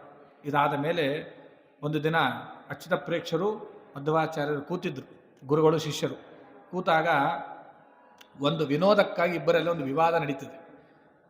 ನೀವು ಬ್ರಹ್ಮಸೂತ್ರಗಳ ಸರಿಯಾದ ಅರ್ಥವನ್ನು ತಿಳಿದಿದ್ದರೆ ಭಾಷ್ಯವನ್ನು ರಚನೆ ಮಾಡಿರಿ ಅಂತ ಗುರುಗಳು ಮಧ್ವಾಚಾರ್ಯ ಹೇಳ್ತಾರೆ. ಭಾಷ್ಯ ರಚನೆಗೆ ಇವರು ಆಯಿತು ಅಂತ ಸಂಕಲ್ಪ ಮಾಡ್ತಾರೆ. ಹಿಂದೆ ಶಿಷ್ಯರು ಪ್ರಾರ್ಥನೆ ಮಾಡಿದ್ರು, ಗುರುಗಳು ಹೇಳ್ತಾರೆ ನೀವು ರಚನೆ ಮಾಡಿರಿ ಅಂತ. ಆಗ ಶ್ರೀಮದಾಚಾರ್ಯರು ತಮ್ಮ ಗುರುಗಳ ಆಜ್ಞೆಯಂತೆ ಭಾಷ್ಯವನ್ನು ರಚನೆ ಮಾಡಲಿಕ್ಕೆ ಸಂಕಲ್ಪ ಮಾಡ್ತಾರೆ. ಆ ಸಂದರ್ಭದಲ್ಲೇ ಲಿಕುಚ ವಂಶದ ಒಬ್ಬ ಜ್ಯೇಷ್ಠ ಯತಿ, ಅಂದರೆ ಶ್ರೀಮದಾಚಾರ್ಯರಕ್ಕಿಂತ ಮುಂಚೆನೇ ಆಶ್ರಮ ತಗೊಂಡಿದ್ದರು. ಅವರು ಬಂದು ಅವರು ಹೇಳ್ತಾರೆ, ಸ್ವಾಮಿ ನೀವು ಕೂಡ ಒಳ್ಳೆಯ ಬ್ರಹ್ಮಸೂತ್ರದ ಅರ್ಥವನ್ನು ನಮಗೆ ತಿಳಿಸಿಕೊಡ್ರಿ, ಭಾಷ್ಯವನ್ನು ರಚನೆ ಮಾಡಿರಿ ಅಂತ ಅವರು ಪ್ರಾರ್ಥನೆ ಮಾಡ್ತಾರೆ. ಪ್ರಾರ್ಥನೆ ಮಾಡಿದಾಗ ಪೂರ್ಣಪ್ರಜ್ಞರು ಮಧ್ವಾಚಾರ್ಯರು ಏನು ಮಾಡ್ತಾರೆ, ಆ ಭಾಷ್ಯವನ್ನು ಬರುವುದಕ್ಕೆ ಉದ್ಯುಕ್ತರಾಗ್ತಾರೆ. ಆಗ ಸಂಚಾರ ಮಾಡ್ತಾ ಎಲ್ಲಿ ಬರ್ತಾರಂದರೆ ದಕ್ಷಿಣ ದಿಕ್ಕಿಗೆ ದಿಗ್ವಿಜಯ ಮಾಡ್ತಾರೆ. ಶ್ರೀಮದಾಚಾರ್ಯರು ದಕ್ಷಿಣ ದಿಕ್ಕಿಗೆ ಬರ್ತಾರೆ. ಅಲ್ಲಿ ವಿಷ್ಣುಮಂಗಳ ಅಂತ ಒಂದು ಕ್ಷೇತ್ರ, ಅಲ್ಲಿ ಮಹಾವಿಷ್ಣುವಿನ ಒಂದು ದೇವಸ್ಥಾನ ಇದೆ. ಅಲ್ಲಿ ಬಂದು ಆ ಪರಮಾತ್ಮನಿಗೆ ನಮಸ್ಕಾರ ಮಾಡ್ತಾರೆ. ನಮಸ್ಕಾರ ಮಾಡಿ ಒಂದು ಅದ್ಭುತವಾದ ಒಂದು ಸಂದರ್ಭ ಬರ್ತದೆ. ಏನು ಅಂದರೆ ಆ ಕ್ಷೇತ್ರಕ್ಕೆ ಹೋದರು.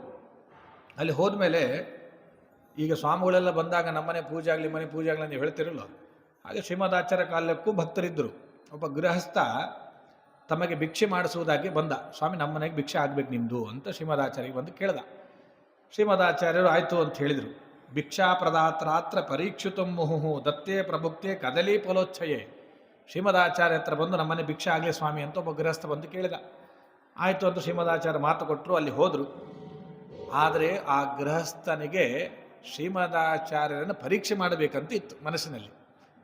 ಭಿಕ್ಷೆ ಆಯಿತು. ಭಿಕ್ಷೆ ಆದ ಮೇಲೆ ಅವನೇನು ಮಾಡಿದ ಅಂದರೆ ಹಣ್ಣಿನ ರಾಶಿಗಳನ್ನು ತಂದಿಟ್ಟ. ಬಾಳೆಹಣ್ಣು ರೈಚೂನ ಸಿಗ್ತಲ್ಲ ಆ ಬಾಳೆಹಣ್ಣು ಅಲ್ಲ, ಮತ್ತಿದು ರಾಜ ಬಾಳೆಹಣ್ಣು ಅಂತ ಕರೀತಾರೆ. ಇಷ್ಟು ಉದ್ದುದ್ದ ಇರ್ತವೆ ಅವು, ಒಂದು ಇಷ್ಟಿಷ್ಟು ಉದ್ದ ಇರ್ತವೆ, ದೊಡ್ಡ ದೊಡ್ಡದ ಬಾಳೆಹಣ್ಣು.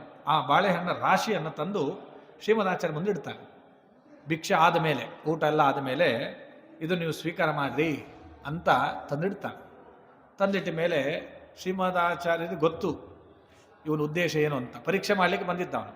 ಆ 200 ಅದು ಬಾಳೆಹಣ್ಣು ಎಷ್ಟಿದ್ದು ಗೊತ್ತಾ? 200 ಬಾಳೆಹಣ್ಣು ಇದ್ವು. 10-20 ಅಲ್ಲ, ದೊಡ್ಡ ದೊಡ್ಡದಾದ ಬಾಳೆಹಣ್ಣು. ಅದನ್ನು 200 ಬಾಳೆಹಣ್ಣನ್ನು ಶ್ರೀಮದಾಚಾರ್ಯ ಅನಾಯಾಸವಾಗಿ ಅದನ್ನು ಭಿಕ್ಷೆ ಆದ ಮೇಲೆ ಸ್ವೀಕಾರ ಮಾಡ್ತಾರೆ. ಭಿಕ್ಷಾವಸಾನೆ ದ್ವಿಶತಾದಿ ಕೈಫಲೈಹಿ. ಭೋಜನದ ಬಳಿಕ 200 ಬಾಳೆಹಣ್ಣನ್ನು, ಅದು ದೊಡ್ಡ ದೊಡ್ಡ ಬಾಳೆಹಣ್ಣನ್ನು ತಿಂದರೂ ಅವ್ರ ಹೊಟ್ಟೆ ತನುವುದರೇ ನಾಸ್ತಿ ಗರಿಷ್ಠತಾ ಕಥಂ, ಅವ್ರ ಹೊಟ್ಟೆ ಉಬ್ಬಲಿಲ್ಲಂತ. ಸಾಮಾನ್ಯವಾಗಿ ನಾವು ನಿತ್ಯ ಊಟ ಮಾಡೋದಕ್ಕಿಂತ 2 ಕಡುಬು ತಿನ್ನೋ 5 ಕಡುಬು ತಿಂದರೆ ಹೊಟ್ಟೆ ಉಬ್ಬಿಬಿಡ್ತದೆ. ಶ್ರೀಮದಾಚಾರ್ಯರು ಭಿಕ್ಷೆ ಆದ ಮೇಲೆ 200 ಬಾಳೆಹಣ್ಣು ತಿಂದರೂ ಹೊಟ್ಟೆ ಏನು ವಿಕಾರ ಆಗಿಲ್ಲ, ಹೇಗಿತ್ತು ಹಾಗೇ ಇತ್ತು. ಅಲ್ಲಿ ಕೇಳಿದ್ರಂತೆ, ಅಲ್ಲ ಸ್ವಾಮಿ ಭಿಕ್ಷೆ ಆಗಿತ್ತು, ಭಿಕ್ಷೆ ಆದಮೇಲೆ ಮತ್ತೆ 200 ಬಾಳೆಹಣ್ಣು ತಿಂದ್ರಿ, 200 ಬಾಳೆಹಣ್ಣು ತಿಂದರೂ ನಿಮ್ಮ ಹೊಟ್ಟೆಯಲ್ಲಿ ಏನು ವಿಕಾರ ಕಾಣ್ತಾ ಇಲ್ಲಲ್ಲ, ಹೇಗಿದು ಅಂತ ಕೇಳಿದ್ರಂತೆ. ಆಗ ಶ್ರೀಮದಾಚಾರ್ಯ ಹೇಳಿದರು, ಅಂಗುಷ್ಠ ಮಾತ್ರಂ ಜಠರೇ ಪ್ರತಿಷ್ಠಿತಂ ಜ್ವಾಜಲ್ಯಮಾನಂ ಮಮಜಾತ ವೇದಸಂ. ಹೇಳಿದರು, ನಾನು ಭಿಕ್ಷೆ ಮಾಡಿದೆ, ಭಿಕ್ಷೆಯಲ್ಲಿ ಏನಾದರೂ ಮೊದಲೇ ಸ್ವಾಮಿ ನೀವು ಭಿಕ್ಷೆ ಮಾಡಿದ ಮೇಲೆ 200 ಬಾಳೆಹಣ್ಣು ತಿನ್ಬೇಕು ನೀವು ಅಂತ ಮೊದಲೇ ಅವನು ಹೇಳಿದ್ದ ಅಂದರೆ ಭಿಕ್ಷೆ ಏನಾದರೂ ಕಮ್ಮಿ ಮಾಡ್ತಿದ್ರೇನೋ ಅಂತ ನಿಮಗೆ ಅನುಮಾನ ಬರ್ಬೋದು. ಶ್ರೀಮದಾಚಾರ್ಯ ಅವೇನು ಹೇಳಿಲ್ಲ, ಅವನು ಭಿಕ್ಷೆ ಎಲ್ಲ ಮಾಡಿದ್ದಾರೆ. ಭಿಕ್ಷೆ ಮಾಡಿದ ಮೇಲೆ 200 ಬಾಳೆಹಣ್ಣು ತಂದಿಟ್ಟಿದ್ದಾನೆ. ಅಷ್ಟೆಲ್ಲ ಸ್ವೀಕಾರ ಮಾಡಿದ್ರು. ಯಾಕೆ ಅವರ ಹೊಟ್ಟೆಯಲ್ಲಿ ವಿಕಾರ ಆಗಲಿಲ್ಲ ಅಂದರೆ ಅವರ ಹೊಟ್ಟೆಯಲ್ಲಿ ಜಠರಾಗ್ನಿ ಇದ್ದ. ನಮಗೂ ಇರ್ತದೆ, ಸಾಸಿವೆ ಕಾಳಿನಷ್ಟು ಇರ್ತದೆ ನಮಗೆ. ನಾವು ತಿಂದಿದ್ದೆಲ್ಲ ಜೀರ್ಣ ಹೇಗಾಗ್ತದೆ ಅಂದರೆ ಆ ಜಠರಾಗ್ನಿಯಿಂದನೇ. ಶ್ರೀಮದಾಚಾರ್ಯರ ಹೊಟ್ಟೆಯಲ್ಲಿ ಜಠರಾಗ್ನಿ ಹೇಗಿರ್ತದೆ ಅಂದರೆ ಹೆಬ್ಬೆರಳ ಗಾತ್ರದಷ್ಟಿದೆ. ಅಷ್ಟು ದೊಡ್ಡದಾದ ಶ್ರೀಮದಾಚಾರ್ಯ ಹೊಟ್ಟೆಯಲ್ಲಿರುವಂತಹ ಅಗ್ನಿ. ಹಾಗಾಗಿ ನನ್ನ ಹೊಟ್ಟೆಯಲ್ಲಿರುವಂತಹ ಜಠರಾಗ್ನಿ ಹೆಬ್ಬೆರಳಿನ ಗಾತ್ರದಷ್ಟು. ಅದು ಎಂಥದ್ದು ಅಂದರೆ ಪ್ರಳಯ ಕಾಲದಲ್ಲಿ ಜಗತ್ತನ್ನೇ ಸುಟ್ಟು ಹಾಕುವಂಥದ್ದು ಅಂತಹ ಅಗ್ನಿ. ಅದು ಹೆಬ್ಬೆರಳ ಗಾತ್ರದಷ್ಟು ನನ್ನ ಹೊಟ್ಟೆಯಲ್ಲಿದೆ. ಹಾಗಾಗಿ ಅದು ನನಗೆ ಯಾವ ವಿಕಾರವೂ ಆಗುವುದಿಲ್ಲ ಅಂತ ಶ್ರೀಮದಾಚಾರ್ಯ ತಿಳಿಸ್ತಾರೆ. ಹೆಬ್ಬೆರಳ ಗಾತ್ರ ನಮ್ಮ ಹೊಟ್ಟೆಗಿಂತ ನಾವು ಸುಟ್ಟು ಹೋಗ್ತೀವಿ, ನಮಗೆಲ್ಲ ಹಾಗಲ್ಲ, ತಾಕತ್ತು ನಮ್ಮಲ್ಲಿರೋದು ಸಾಸಿವೆ ಕಾಳಿನಷ್ಟು. ಹಾಗಾಗಿ ಅವನು 200 ಅಲ್ಲ 1000 ಬಾಳೆಹಣ್ಣು ತಿಂದರೂ ಶ್ರೀಮದಾಚಾರ್ಯಗೆ ಯಾವ ವಿಕಾರವೂ ಆಗುವುದಿಲ್ಲ. ಹಾಗಾಗಿ ಯಾಕಂದರೆ ಅವರೇ ಭೀಮಾವತಾರದ ಬಂಡಿ ಅನ್ನವ ಉಂಡಿತು ಕೂಸು ಅಂತ ನಾವು ಹಾಡಾಡ್ತೀವಿ. ಭೀಮಾವತಾರದಲ್ಲಿ ಒಂದೊಂದು ಭೀಮಸೇನ ದೇವರಿಗೆ ಒಂದು ತಟ್ಟೆ ಅನ್ನ ತಂದರೆ ಸಾಲ್ತಿದ್ದಿಲ್ಲ, ಒಂದೊಂದು ಬಂಡಿಗಟ್ಟಲೆ ತಂದಿಡಬೇಕು ಭೀಮಸೇನ ದೇವರಿಗೆ. ಆ ಬಂಡಿ ಅನ್ನವನ್ನು ಉಂಡಿತು ಕೂಸು ಅಂತ ಹಾಡ್ತಾರೆ ದಾಸರಾಯರು.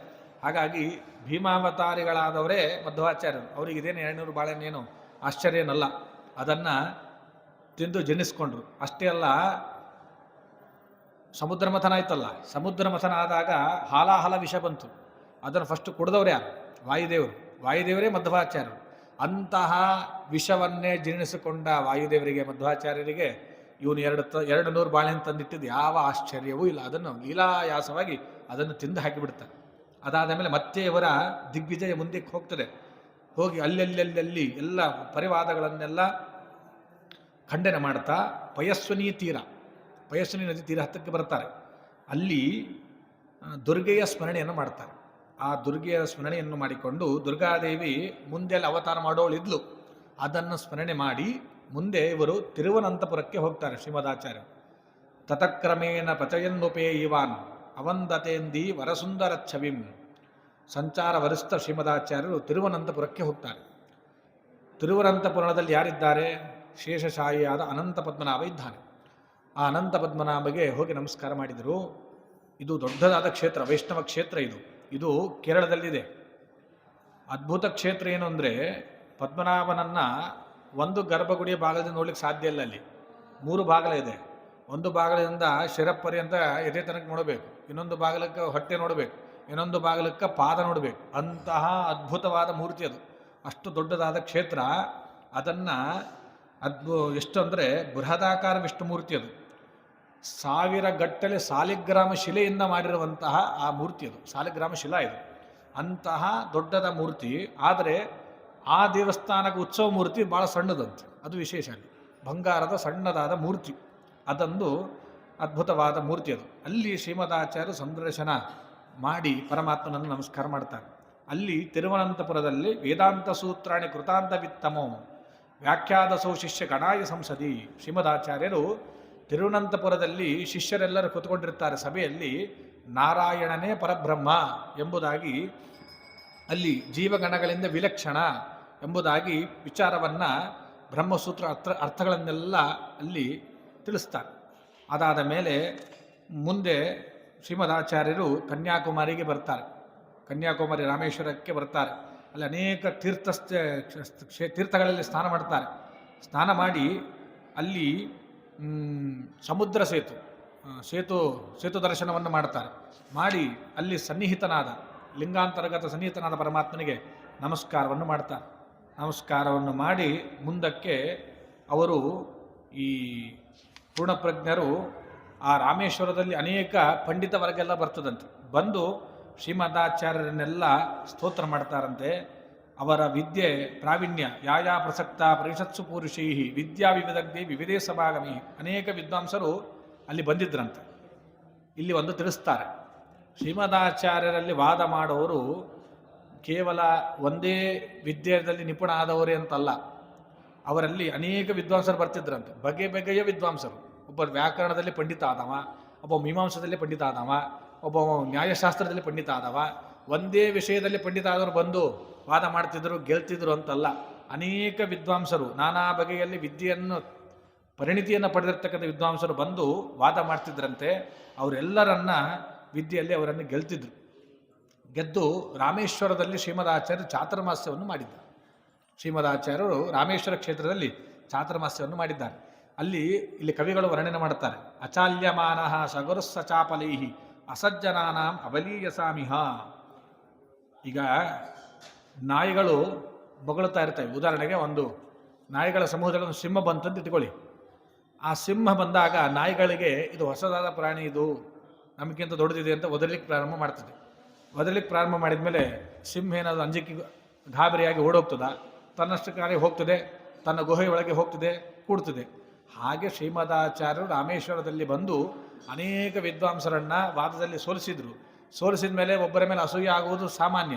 ಶ್ರೀಮದಾಚಾರ್ಯ ಹಾಗೆ ಹೀಗೆ ಅಂತ ಒದರ್ಲಿಕ್ಕೆ ಪ್ರಾರಂಭ ಮಾಡಿದರು. ಯಾವುದನ್ನು ಲೆಕ್ಕಿಸಿದೇನೆ ಗುಹೆ ಒಳಗೆ ಹೋಗಿ ಸಿಂಹ ಹೇಗೆ ವಿಚಲಿತವಾಗದೆ ಕುಳಿತುಕೊಳ್ತದೋ ಹಾಗೆ ಶ್ರೀಮದಾಚಾರ್ಯರು ರಾಮೇಶ್ವರದಲ್ಲಿ ಯಾವ ಮಾತಿಗೂ ತಲೆಗೊಡದೆ ತಮ್ಮ ಸಿದ್ಧಾಂತ ಪ್ರತಿಷ್ಠಾ ಮಾಡುತ್ತಾ ಚಾತುರ್ಮಾಸ್ಯವನ್ನು ಅಲ್ಲಿ 4 ತಿಂಗಳ ಕಾಲ ವಾಸ ಮಾಡ್ತಾರೆ. ಅಲ್ಲಿ ವಾಸ ಮಾಡಿ ಶ್ರೀರಂಗದಲ್ಲಿ ಬರ್ತಾರೆ. ಮುಂದೆ ಆ ಶ್ರೀರಂಗದಲ್ಲಿ ಯಾರಿದ್ದಾರೆ? ಶ್ರೀರಂಗನಾಥ ಅಲ್ಲಿಗೆ ಬರ್ತಾರೆ. ಕಾವೇರಿಯ ತೀರ ಶ್ರೀರಂಗನಾಥನನ್ನು ನಮಸ್ಕಾರ ಮಾಡ್ತಾರೆ. ಸಂಚಾರ ಶ್ರೀರಂಗ ಕ್ಷೇತ್ರಕ್ಕೆ ಬಂತು ಶ್ರೀಮದಾಚಾರ್ಯರು. ಅಲ್ಲಿ ಸ್ವಯಂ ಭಕ್ತ ಕ್ಷೇತ್ರದಲ್ಲಿ ಯಾವುದು ಶ್ರೀರಂಗಂ ವೆಂಕಟಾದ್ರಿಶ್ಚ ಸಾಲಿಗ್ರಾಮಂಚ ನೈಮಿಷಂ ಅಂತ ಶ್ಲೋಕ ಹೇಳ್ತಾರೆ. ಸ್ವಯಂ ವ್ಯಕ್ತ ಕ್ಷೇತ್ರದಲ್ಲಿ ಅಲ್ಲಿ ಈ ರಾಮದೇವರು ವಿಭೀಷಣನಿಗೆ ಅನುಗ್ರಹಿಸಿದ್ದಂತೆ. ಇಕ್ಷ್ವಾಕು ಕುಲ ದೇವತೆ ಈ ಶ್ರೀರಂಗನಾಥ ಅಂತ ಅಲ್ಲಿ ಅನುಗ್ರಹ ಮಾಡಿದ್ದು. ಈಗೂ ವಿಭೀಷಣ ಅಲ್ಲಿ ನಿತ್ಯ ಬಂದು ಪೂಜೆ ಮಾಡ್ತಾನೆ ಅಂತ ಒಂದು ಅಲ್ಲಿ ಪ್ರತೀತಿ. ಶ್ರೀರಂಗನಾಥನ ದೇವಾಲಯ ಎಷ್ಟು ದೊಡ್ಡದು ಗೊತ್ತಾ? 7 ಪ್ರಾಕಾರ. ಅದಕ್ಕೆ ಈ ರಾರಿಗೆ ಒಂದು ಪ್ರಾಕಾರ ಹೀಗಿದೆಯಲ್ಲ, ಇದ್ರ ಹೊರಗೆ ಇನ್ನೊಂದು, ಅದರ ಹೊರಗೆ ಇನ್ನೊಂದು, ಹಾಗೆ 7 ಪ್ರಾಕಾರ ಶ್ರೀರಂಗನ ಪ್ರಾಕಾರ, ದೊಡ್ಡದಾದ ಪ್ರಾಕಾರ, ಕಾವೇರಿಯ ತೀರ. ಇಲ್ಲಿ ಇನ್ನೊಂದು ವೈಶಿಷ್ಟ್ಯ ಏನು ಅಂದರೆ, ಕಾವೇರಿ ತೀರದಲ್ಲಿ 3 ರಂಗನಾಥ ಇದ್ದಾನೆ. ಆದಿರಂಗನಾಥ, ಮಧ್ಯರಂಗನಾಥ ಅಂತ ಇದ್ದಾರೆ. ರಂಗನಾಥ ಮೂರ್ತಿ, ಈ ರಂಗನಾಥ ಮೂರ್ತಿ 3 ಇಡೀ ಕಾವೇರಿ ನದಿ ತೀರದಲ್ಲಿ. ಶ್ರೀರಂಗಪಟ್ಟಣ ಮಧ್ಯರಂಗ ಅಂತ ಕರೀತಾರೆ. ಶ್ರೀರಂಗಪಟ್ಟಣದಲ್ಲಿ ರಂಗನಾಥ ಇದ್ದಾನಲ್ಲ, ಅದು ಮಧ್ಯರಂಗ ಅಂತ ಕರೀತಾರೆ. ಹಾಗಾಗಿ ಈ ಶ್ರೀರಂಗ ಕ್ಷೇತ್ರ ಅಂತ್ಯರಂಗ ಅಂತ ಕರೀತಾರೆ. ಹೀಗೆ 3 ಅಲ್ಲಿ ಕ್ಷೇತ್ರಗಳು, ಅದು ಕೂಡ ಕಾವೇರಿ ನದಿ ದಂಡದಲ್ಲಿ ಇದೆ. ಆ ಶ್ರೀರಂಗ ಕ್ಷೇತ್ರ ಅನೇಕ ಜ್ಞಾನಿಗಳಿಗೆ ಕಾರ್ಯಕ್ಷೇತ್ರ. ಉದಾಹರಣೆಗೆ ಈ ಶ್ರೀಪಾದರಾಜ ಮಠದ ಈ ಸ್ವರ್ಣವರ್ಣ ತೀರ್ಥರು ಅಂತಿದ್ದಾರೆ. ಶ್ರೀಪಾದರಾಜ ಮಠದ ಸ್ವರ್ಣವರ್ಣ ತೀರ್ಥರು ಅಂತ ಅವರು ಅಲ್ಲೇ ವೃಂದಾವನಸ್ಥರಾಗಿದ್ದಾರೆ. ಮತ್ತು ವ್ಯಾಸರಾಜ ಮಠದ ಅನೇಕ ಯತಿಗಳು ಆ ಕ್ಷೇತ್ರದಲ್ಲೇ ವೃಂದಾವನಸ್ಥರಾಗಿದ್ದಾರೆ.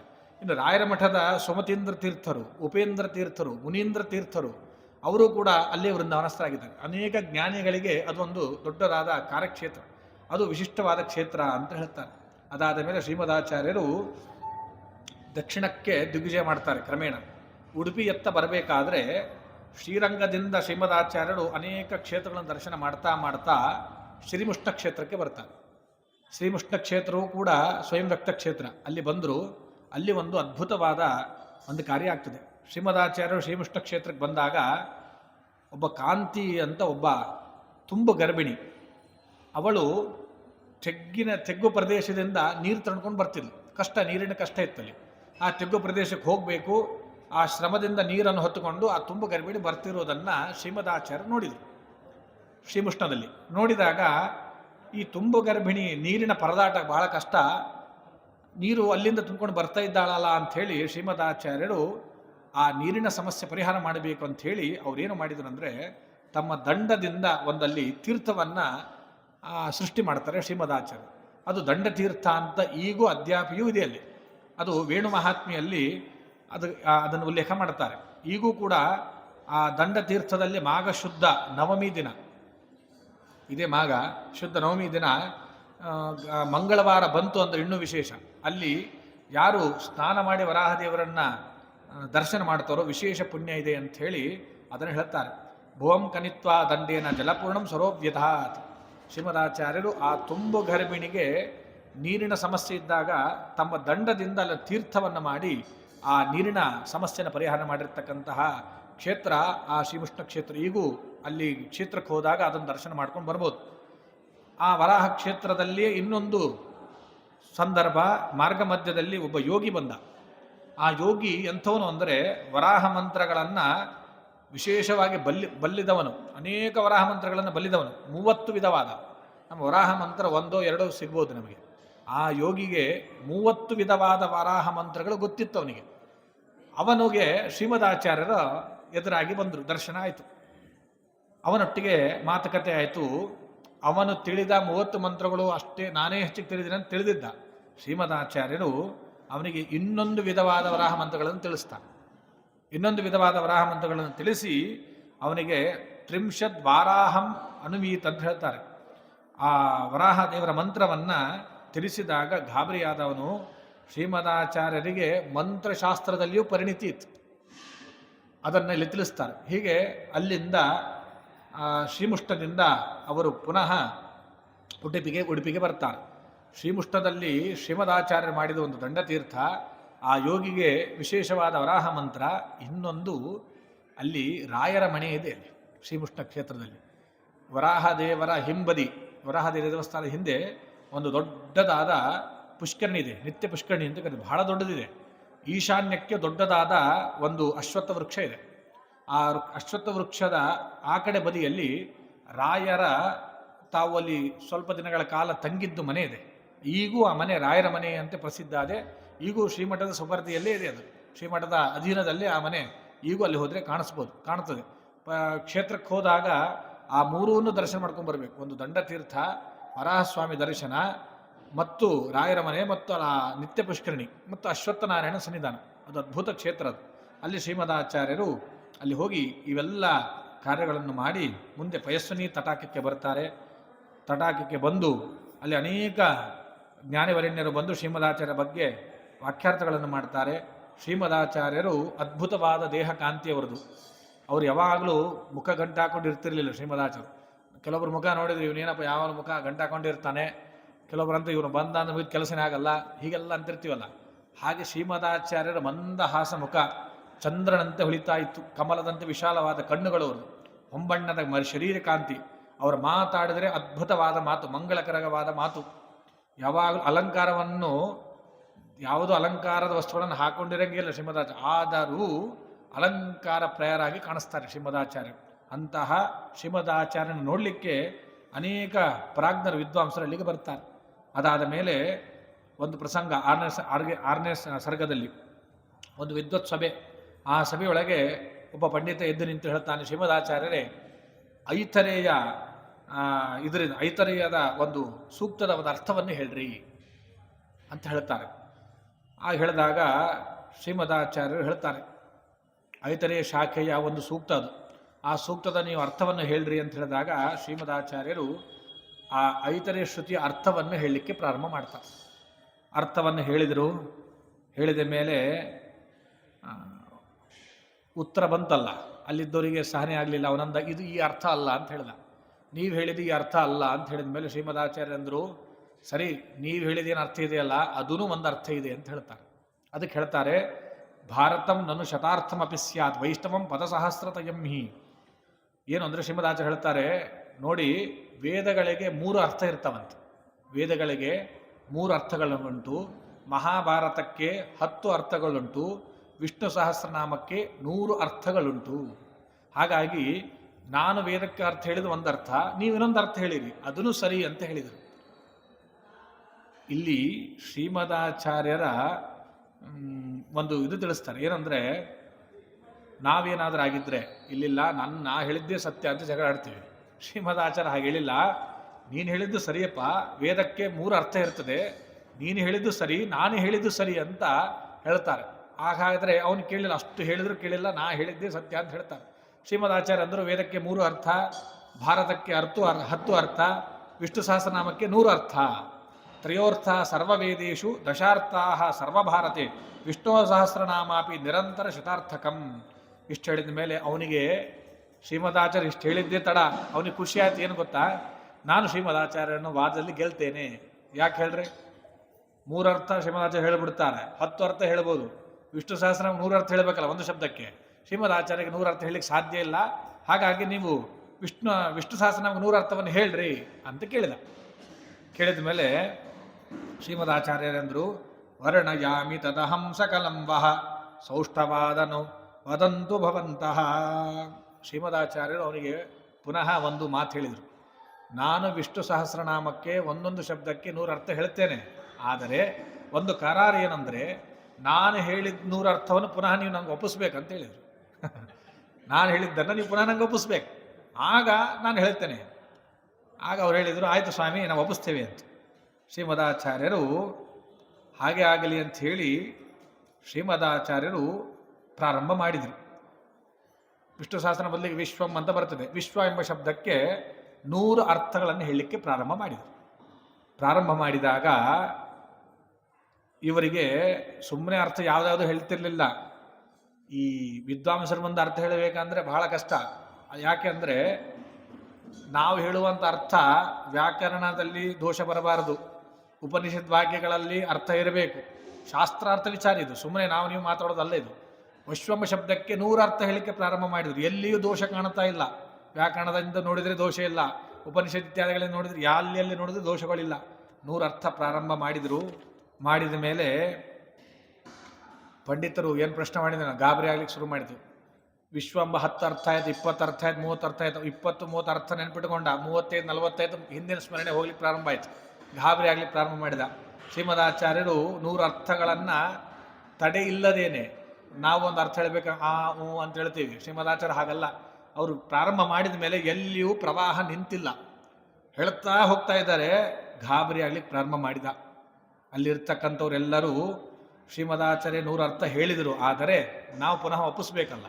100 ಅರ್ಥ ಸಂಗ್ರಹ ಅವರಲ್ಲಿ ತಲೆ ಇಟ್ಕೊಳ್ಳಿಕ್ಕೆ ಆಗಲೇ ಇಲ್ಲ. ಆಗ ಪಂಡಿತರು, ಅಲ್ಲಿರ್ತಕ್ಕಂಥ ಪಂಡಿತರು ಯಾರು ಅಂತ ಪ್ರಶ್ನೆ. ಎಂಥವ್ರು? ನಮ್ಮಂಥವ್ರು ಇರಲಿಲ್ಲ ಅಲ್ಲಿ ಎಂತ ಹೇಳ್ತಾರೆ ನೋಡ್ರಿ, ಸಾಂಗವೇದ ಚತುರ ಇತಿಹಾಸೆ ಶಿಕ್ಷಿತ ಸ್ವಬಹುವೋಪ್ಯತಿದೃಷ್ಟಾ ನೈತದೀರಿತಮಹೋ ಜಗೃಹುಸ್ತೆ ವಿಶ್ವ ಸಂಶಯ ಪಯೋಂಧು ಗುಣಾವ. ಅವರು ಪಂಡಿತರು ನಮ್ಮಂಥವ್ರು ಇರಲಿಲ್ಲ ಅಲ್ಲಿ. ಎಂಥ ಪಂಡಿತರು ಅಂದರೆ ಸಾಂಗವಾಗಿ ವೇದಾಧ್ಯಯನ ಮಾಡಿರ್ತಕ್ಕಂಥವರಲ್ಲಿ ಶ್ರೀಮದಾಚಾರ್ಯರಲ್ಲಿ ವಾದಕ್ಕೆ ಬರೋರು, ಇತಿಹಾಸ ಪುರಾಣಗಳನ್ನು ಅದ್ಭುತವಾಗಿ ತಲಸ್ಪರ್ಶವಾಗಿ ತಿಳಿದಿರ್ತಕ್ಕಂಥವ್ರು, ತುಂಬ ಧೈರ್ಯಶಾಲಿಯುಳ್ಳವರು. ಅವರೆಲ್ಲರೂ ಹೆಚ್ಚಿನ ಸಂಖ್ಯೆಯಲ್ಲಿದ್ದರು, ಒಬ್ಬರಿಬ್ಬರಲ್ಲ. ಅಂತಹ ವಿದ್ವಾಂಸವರು ಶ್ರೀಮದಾಚಾರ್ಯರು ಹೇಳಿದ ಅರ್ಥಗಳನ್ನು ಗ್ರಹಣೆ ಮಾಡಲಿಕ್ಕಾಗಲಿಲ್ಲ ಅಂತ. ನಮ್ಮ ಒಂದು ಅರ್ಥ ಹೇಳಲಿಕ್ಕಾಗಲ್ಲ. ಅಂತಹ ವಿದ್ವಾಂಸರು ವಾದಕ್ಕೆ ಬಂದರೆ ಇವರು 100 ಅರ್ಥ ಹೇಳ್ತೇನೆ, ಅವರು ತಿಳಿದಿದ್ರು ಶ್ರೀಮದಾಚಾರ್ಯ ಏನೋ ಅಂದುಬಿಟ್ರು, ಶಾಸ್ತ್ರದಲ್ಲಿದ್ದಿದ್ದು ವೇದಕ್ಕೆ 3 ಅರ್ಥ, ಭಾರತಕ್ಕೆ 10 ಅರ್ಥ, ವಿಷ್ಣು ಸಹಸ್ರನಾಮಕ್ಕೆ 100 ಅರ್ಥ ಅಂತ ಹೇಳಿಬಿಟ್ರು, 100 ಅರ್ಥ ಹೇಳಲಿಕ್ಕಿಲ್ಲ ಅಂತ ಇವ ತಿಳಿದಿದ್ದ. ಆದರೆ ವಿಶ್ವಾಂಬ ಶಬ್ದಕ್ಕೆ 100 ಅರ್ಥ ಹೇಳಲಿಕ್ಕೆ ಪ್ರಾರಂಭ ಮಾಡಿದರು. ಇವರು ನಿರುತ್ತರರಾಗ್ತಾರೆ. ಯಾಕೆ ಮುಂದೆ ಇವರು ಒಪ್ಪಿಸ್ಬೇಕು ಪುನಃ. ಇವರಲ್ಲಿ ಉತ್ತರ ಇಲ್ಲ. ಎಲ್ಲರೂ ಶ್ರೀಮದಾಚಾರ್ಯ ಹೇಳಿದ ಅರ್ಥಗಳನ್ನು ಗ್ರಹಿಸಲಿಕ್ಕೆ ಆಗಲಿಲ್ಲ ಈ ಪಂಡಿತರಿಗೆ. ಆಗ ಎಲ್ಲರೂ ಸಂಖ್ಯೆಯಲ್ಲಿ ಬಂದವರು ಪಂಡಿತ ಸಾಕಷ್ಟು ಸಂಖ್ಯೆ, ಶ್ರೀಮದಾಚಾರ್ಯ ಹೇಳಿದ್ದ ಗ್ರಹಣೆ ಮಾಡಲಿಕ್ಕಾಗಲಿಲ್ಲ. ಎಲ್ಲರೂ ಬಂದು ಶ್ರೀಮದಾಚಾರ್ಯ ಹೇಳ್ತಾರೆ, ದೇವತಾ ಸುಸುಲಭ ಪ್ರತಿಭಾತೆ. ಶ್ರೀಮದಾಚಾರ್ಯರೇ, ನಿಮ್ಮ ಅಪೂರ್ವ ಪ್ರತಿಭೆ ಇದು ತಮ್ಮದು. ಯಾಕಂದರೆ ದೇವತೆಗಳಲ್ಲಿಯೂ ದುರ್ಲಭವಾದ ಪ್ರತಿಭೆ ಇದು ನಿಮ್ಮದು. ಹಾಗಾಗಿ ನಿಮ್ಮಂತಹ ಪ್ರತಿಭೆ ಮುಂದೆ ಈ ಚಂಚಲ ವೃತ್ತಿಯ ಮನುಷ್ಯರು ಹೇಗೆ ಹೇಳಲಿಕ್ಕೆ ಸಾಧ್ಯ ಅಂತ ಹೇಳ್ತಾರೆ. ಹಾಗಾಗಿ ನೀವೆಲ್ಲ ಸರ್ವಜ್ಞರು, ಸ್ವಾಮಿ ನಮ್ಮನ್ನು ದಯವಿಟ್ಟು ಕ್ಷಮಿಸ್ರಿ, ಏನೋ ಅಹಂಕಾರದಿಂದ ನಿಮ್ಮ 100 ಅರ್ಥ ಬರಲ್ಲ ಅಂತ ನಾವು ತಿಳಿದಿದ್ವಿ. ಆದರೆ ನೀವು ಒಂದು ಪದದ ಅರ್ಥವನ್ನು 100 ಅರ್ಥ ಎಲ್ಲಿಯೂ ತಡೆ ಹಿಡಿಯದೇನೆ ನಿರರ್ಗಳವಾಗಿ ಹೇಳಿದ್ರಿ. ಹಾಗಾಗಿ ನಮ್ಮನ್ನು ಕ್ಷಮಿಸ್ರಿ ಅಂತ ಎಲ್ಲ ಪಂಡಿತರು ತಲೆಬಾಗಿ ಶ್ರೀಮದಾಚಾರ್ಯ ಮುಂದೆ ನಿಲ್ತಾರೆ. ಇಷ್ಟೆಲ್ಲ ಆದ ಮೇಲೆ ಇನ್ನೊಬ್ಬರಿದ್ದರು ಕೇರಳ ಪಂಡಿತರು. ಅವರು ವಿಚಾರ ಮಾಡಿದರು, ಶ್ರೀಮದಾಚಾರ್ಯನ ಸೋಲಿಸ್ಬೇಕಲ್ಲ, ನಾವು ಕೇಳಿ ಪ್ರಶ್ನೆ ಕೇಳಿದ್ವಿ, ಶ್ರೀಮದಾಚಾರ್ಯ ಉತ್ತರ ಕೊಟ್ಟು ಅಂದರೆ ನಾವು ಸೋಲ್ತೇವೆ, ಅಂದರೆ ಕೇರಳ ಪಂಡಿತರು ಸೋತ್ವಿ ಅಂತ ಹೆಸರು ಬರ್ತದೆ. ಹಾಗಾಗಿ ಹಾಗೆ ಮಾಡೋದು ಬೇಡ ಅಂಥೇಳಿ ಅವ್ರೇನು ವಿಚಾರ ಮಾಡಿದ್ರು, ಕೇರಳ ಪಂಡಿತರು ಬೇರೆ ದೇಶದ ಪಂಡಿತರನ್ನು ಕರೆಸಿದರು. ಸೋತ್ರೆ ಅವರು ಸೋತಿರ್ತಾರೆ, ನಮ್ಮ ಊರಿಗೇನು ಕೆಟ್ಟ ಹೆಸರು ಬರಲ್ಲ ಅಂತ ಇವ್ರ ತಲೆ. ಅವರನ್ನು ಕರೆಸಿದರು. ಕರೆಸಿದ ಮೇಲೆ ಶ್ರೀಮದಾಚಾರ್ಯ ಹತ್ರ ಬಂದ ಮೇಲೆ ವಿದ್ವಾಂಸರು ಏನು ಹೂಡಿದರು, ಬೇರೆ ದೇಶದ ಪಂಡಿತರನ್ನು ಕರೆಸಿ, ಸ್ವಾಮಿ ಒಂದು ಸೂಕ್ತದ ನೀವು ಅರ್ಥವನ್ನು ಹೇಳಬೇಕು. ಏನಂದರೆ, ಸತ್ಪಾತ್ರ ದಾನ ಮಾಡಿದವರನ್ನು ಹೊಗಳುವ, ಅರ್ಥ ಆಯ್ತಲ್ಲ, ದಾನ ಕೊಡುವವರನ್ನು ಹೊಗಳುವ, ದಾನ ಕೊಡದೇ ಇರುವವರನ್ನು ತೆಗಳುವ, ಅಂತಹ ಒಂದು ಸೂಕ್ತ ಇದೆ. ಆ ಸೂಕ್ತದ ಅರ್ಥವನ್ನು ನೀವು ವಿವರಿಸಿಕೊಡ್ರಿ ಅಂತ ಹೇಳ್ತಾರೆ. ಹಿಂಗೆ ಸೂಕ್ತ ನಮಗೆ ಗೊತ್ತಿದ್ದಿಲ್ಲ, ಅಂತಹ ಅದ್ಭುತವಾದ ಸೂಕ್ತ ಇದು ಋಗ್ವೇದದಲ್ಲೇ ಬರ್ತದೆ. ಅಲ್ಲಿ ಸೇರಿರ್ತಕ್ಕಂಥವ್ರು ಯಾರು ಗೊತ್ತಾ, 63 ಗ್ರಾಮಗಳಿಂದ ಪಂಡಿತರು ಬಂದಿದ್ರಂತೆ. ಎಷ್ಟು? 63 ಗ್ರಾಮಗಳಿಂದ ಪಂಡಿತರು. ಆಗೆಲ್ಲ ಹೆಜ್ಜೆ ಗ್ರಾಮಗಳಲ್ಲಿ 100 ಜನ ಪಂಡಿತರು ಇರ್ತಿದ್ರು. ಹಾಗಾಗಿ 63 ಊರುಗಳಿಂದ ಪಂಡಿತರೆಲ್ಲರೂ ಬಂದಿದ್ದರು. ಹಾಗಾಗಿ ಕೇರಳ ಪಂಡಿತರು ಇಷ್ಟು ಊರುಗಳಿಂದ ಕೇರಳ ಪಂಡಿತರು ಬಂದರೆ ಅದ್ರ ಯಾವೊಬ್ಬನು ಸೋತರು ಕೇರಳ ಪಂಡಿತ ಸೋತರಂತೆ ಆಗ್ತದೆ. ಹಾಗಾಗಿ ನಾವು ಕೇಳೋದು ಬೇಡ, ಇದನ್ನು ಬೇರೆ ದೇಶದಿಂದ ಕರೆಸಿದ್ರು. ಅವರನ್ನು ಕರೆಸಿದ್ರು. ವಾದದಲ್ಲಿ ಈ ಸೂಕ್ತದ ಅರ್ಥವನ್ನು ಹೇಳ್ರಿ, ನವಾವು ದೇವ ಎಂತ ಸೂಕ್ತ ಬರ್ತದೆ, ಆ ಸೂಕ್ತದ ಅರ್ಥವನ್ನು ಹೇಳ್ರಿ ಅಂದಾಗ ಶ್ರೀಮದಾಚಾರ್ಯರು ಲೀಲಾಯಾಸಗೆ ಉತ್ತರವನ್ನು ಕೊಡ್ತಾರೆ. ಉತ್ತರವನ್ನು ಕೊಟ್ಟ ಮೇಲೆ ಸಿಟ್ಟು ಜಾಸ್ತಿ ಆಯಿತು. ನೀವು ಒಬ್ಬರಿಗೆ ಇಬ್ಬರಲ್ಲೇ ಮಾತಿನಲ್ಲಿ ಕೂತಾಗ ನಮ್ಮ ಮಾತಿಗೆ ಪ್ರತಿಯೊಂದು ಉತ್ತರ ಕೊಡ್ತಾ ಹೋದರೆ ಎಲ್ಲಿ ಪರಿವರ್ತನೆ ಆಗ್ತದೆ ಗೊತ್ತಾ? ಅದು ದ್ವೇಷಕ್ಕೆ ಪರಿವರ್ತನೆ ಆಗ್ತದೆ. ಮಾತಾಡ್ತಾ ಹೋದ್ವಿ ಅಂತ ತಿಳ್ಕೋರಿ, ನಿರುತ್ತರನ ಮಾಡ್ತಾ ಹೋಗ್ರಿ, ಅವನೇನು ಮಾಡ್ತಾನೆ, ನಮ್ಮ ಮೇಲೆ ದ್ವೇಷ ಕರಲಿಕ್ಕೆ ಪ್ರಾರಂಭ ಮಾಡ್ತಾನೆ, ಅಸಂಬದ್ಧ ಪ್ರಶ್ನೆಗಳನ್ನು ಕೇಳಲಿಕ್ಕೆ ಪ್ರಾರಂಭ ಮಾಡ್ತಾನೆ. ಅಲ್ಲಿದ್ದ ಪಂಡಿತರಿಗೂ ಅಸೂಯೆ ಜಾಸ್ತಿ ಆಯಿತು. ನಾನು ಏನು ಹೇಳಿದ್ರು ಉತ್ತರ ಹೇಳ್ತಾ ಹೋಗ್ತಾ ಇದ್ದಾರೆ ಇಲ್ಲಿ ಇವರು ಅಂತ. ಆಗ ಇನ್ನೊಬ್ಬ ಪಂಡಿತ ಬಂದು ಹೇಳ್ತಾನೆ, ಸ್ವಾಮಿ ನೀವು ಒಳ್ಳೆ ವಿದ್ಯೆಯನ್ನು ಅರಿತವರು, ನೀವೊಂದು ಇನ್ನೊಂದು ಸೂಕ್ತದ ಅರ್ಥವನ್ನು ಹೇಳಬೇಕು. ಅದೇನು ಅಂದರೆ, ಇಂದ್ರದೇವರು ಒಬ್ಬ ಕನ್ಯೆ ಇದ್ಲು. ಆ ಕನ್ಯೆಯಿಂದ ಪೂಜಿತಲಾದ ಇಂದ್ರದೇವರು ಅವಳಿಗೆ ಅಪೂರ್ವವಾದ ಒಂದು ಶರೀರ ಕಾಂತಿಯನ್ನು ಕೊಟ್ಟರು. ಅಂತಹ ಒಂದು ವರ್ಣಿಸುವ ಒಂದು ಸೂಕ್ತ ಇದೆ. ಆ ಸೂಕ್ತದ ಅರ್ಥವನ್ನು ಹೇಳ್ರಿ. ಶ್ರೀಮದಾಚಾರ್ಯರು ಅಲ್ಲಿ ಅಪಾಲ ಅಂತ ಒಂದು ಪದ ಬರ್ತದೆ.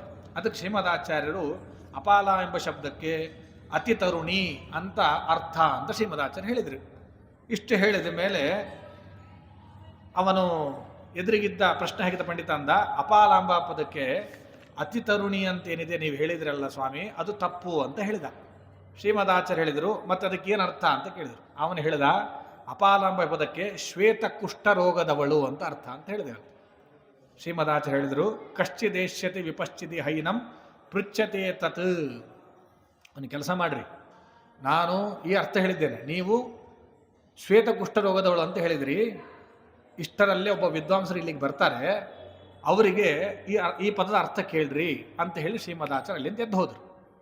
ಎದ್ದು ಹೋದ ಮೇಲೆ ಪೂರ್ಣಪ್ರಜ್ಞರು ಅಂದರೆ ಶ್ರೀಮದಾಚಾರ್ಯರು ತ್ರಿಕಾಲ ಜ್ಞಾನಿಗಳು ಎಂಬುದಕ್ಕೂ ಇಲ್ಲಿ ದ್ಯೋತಕ.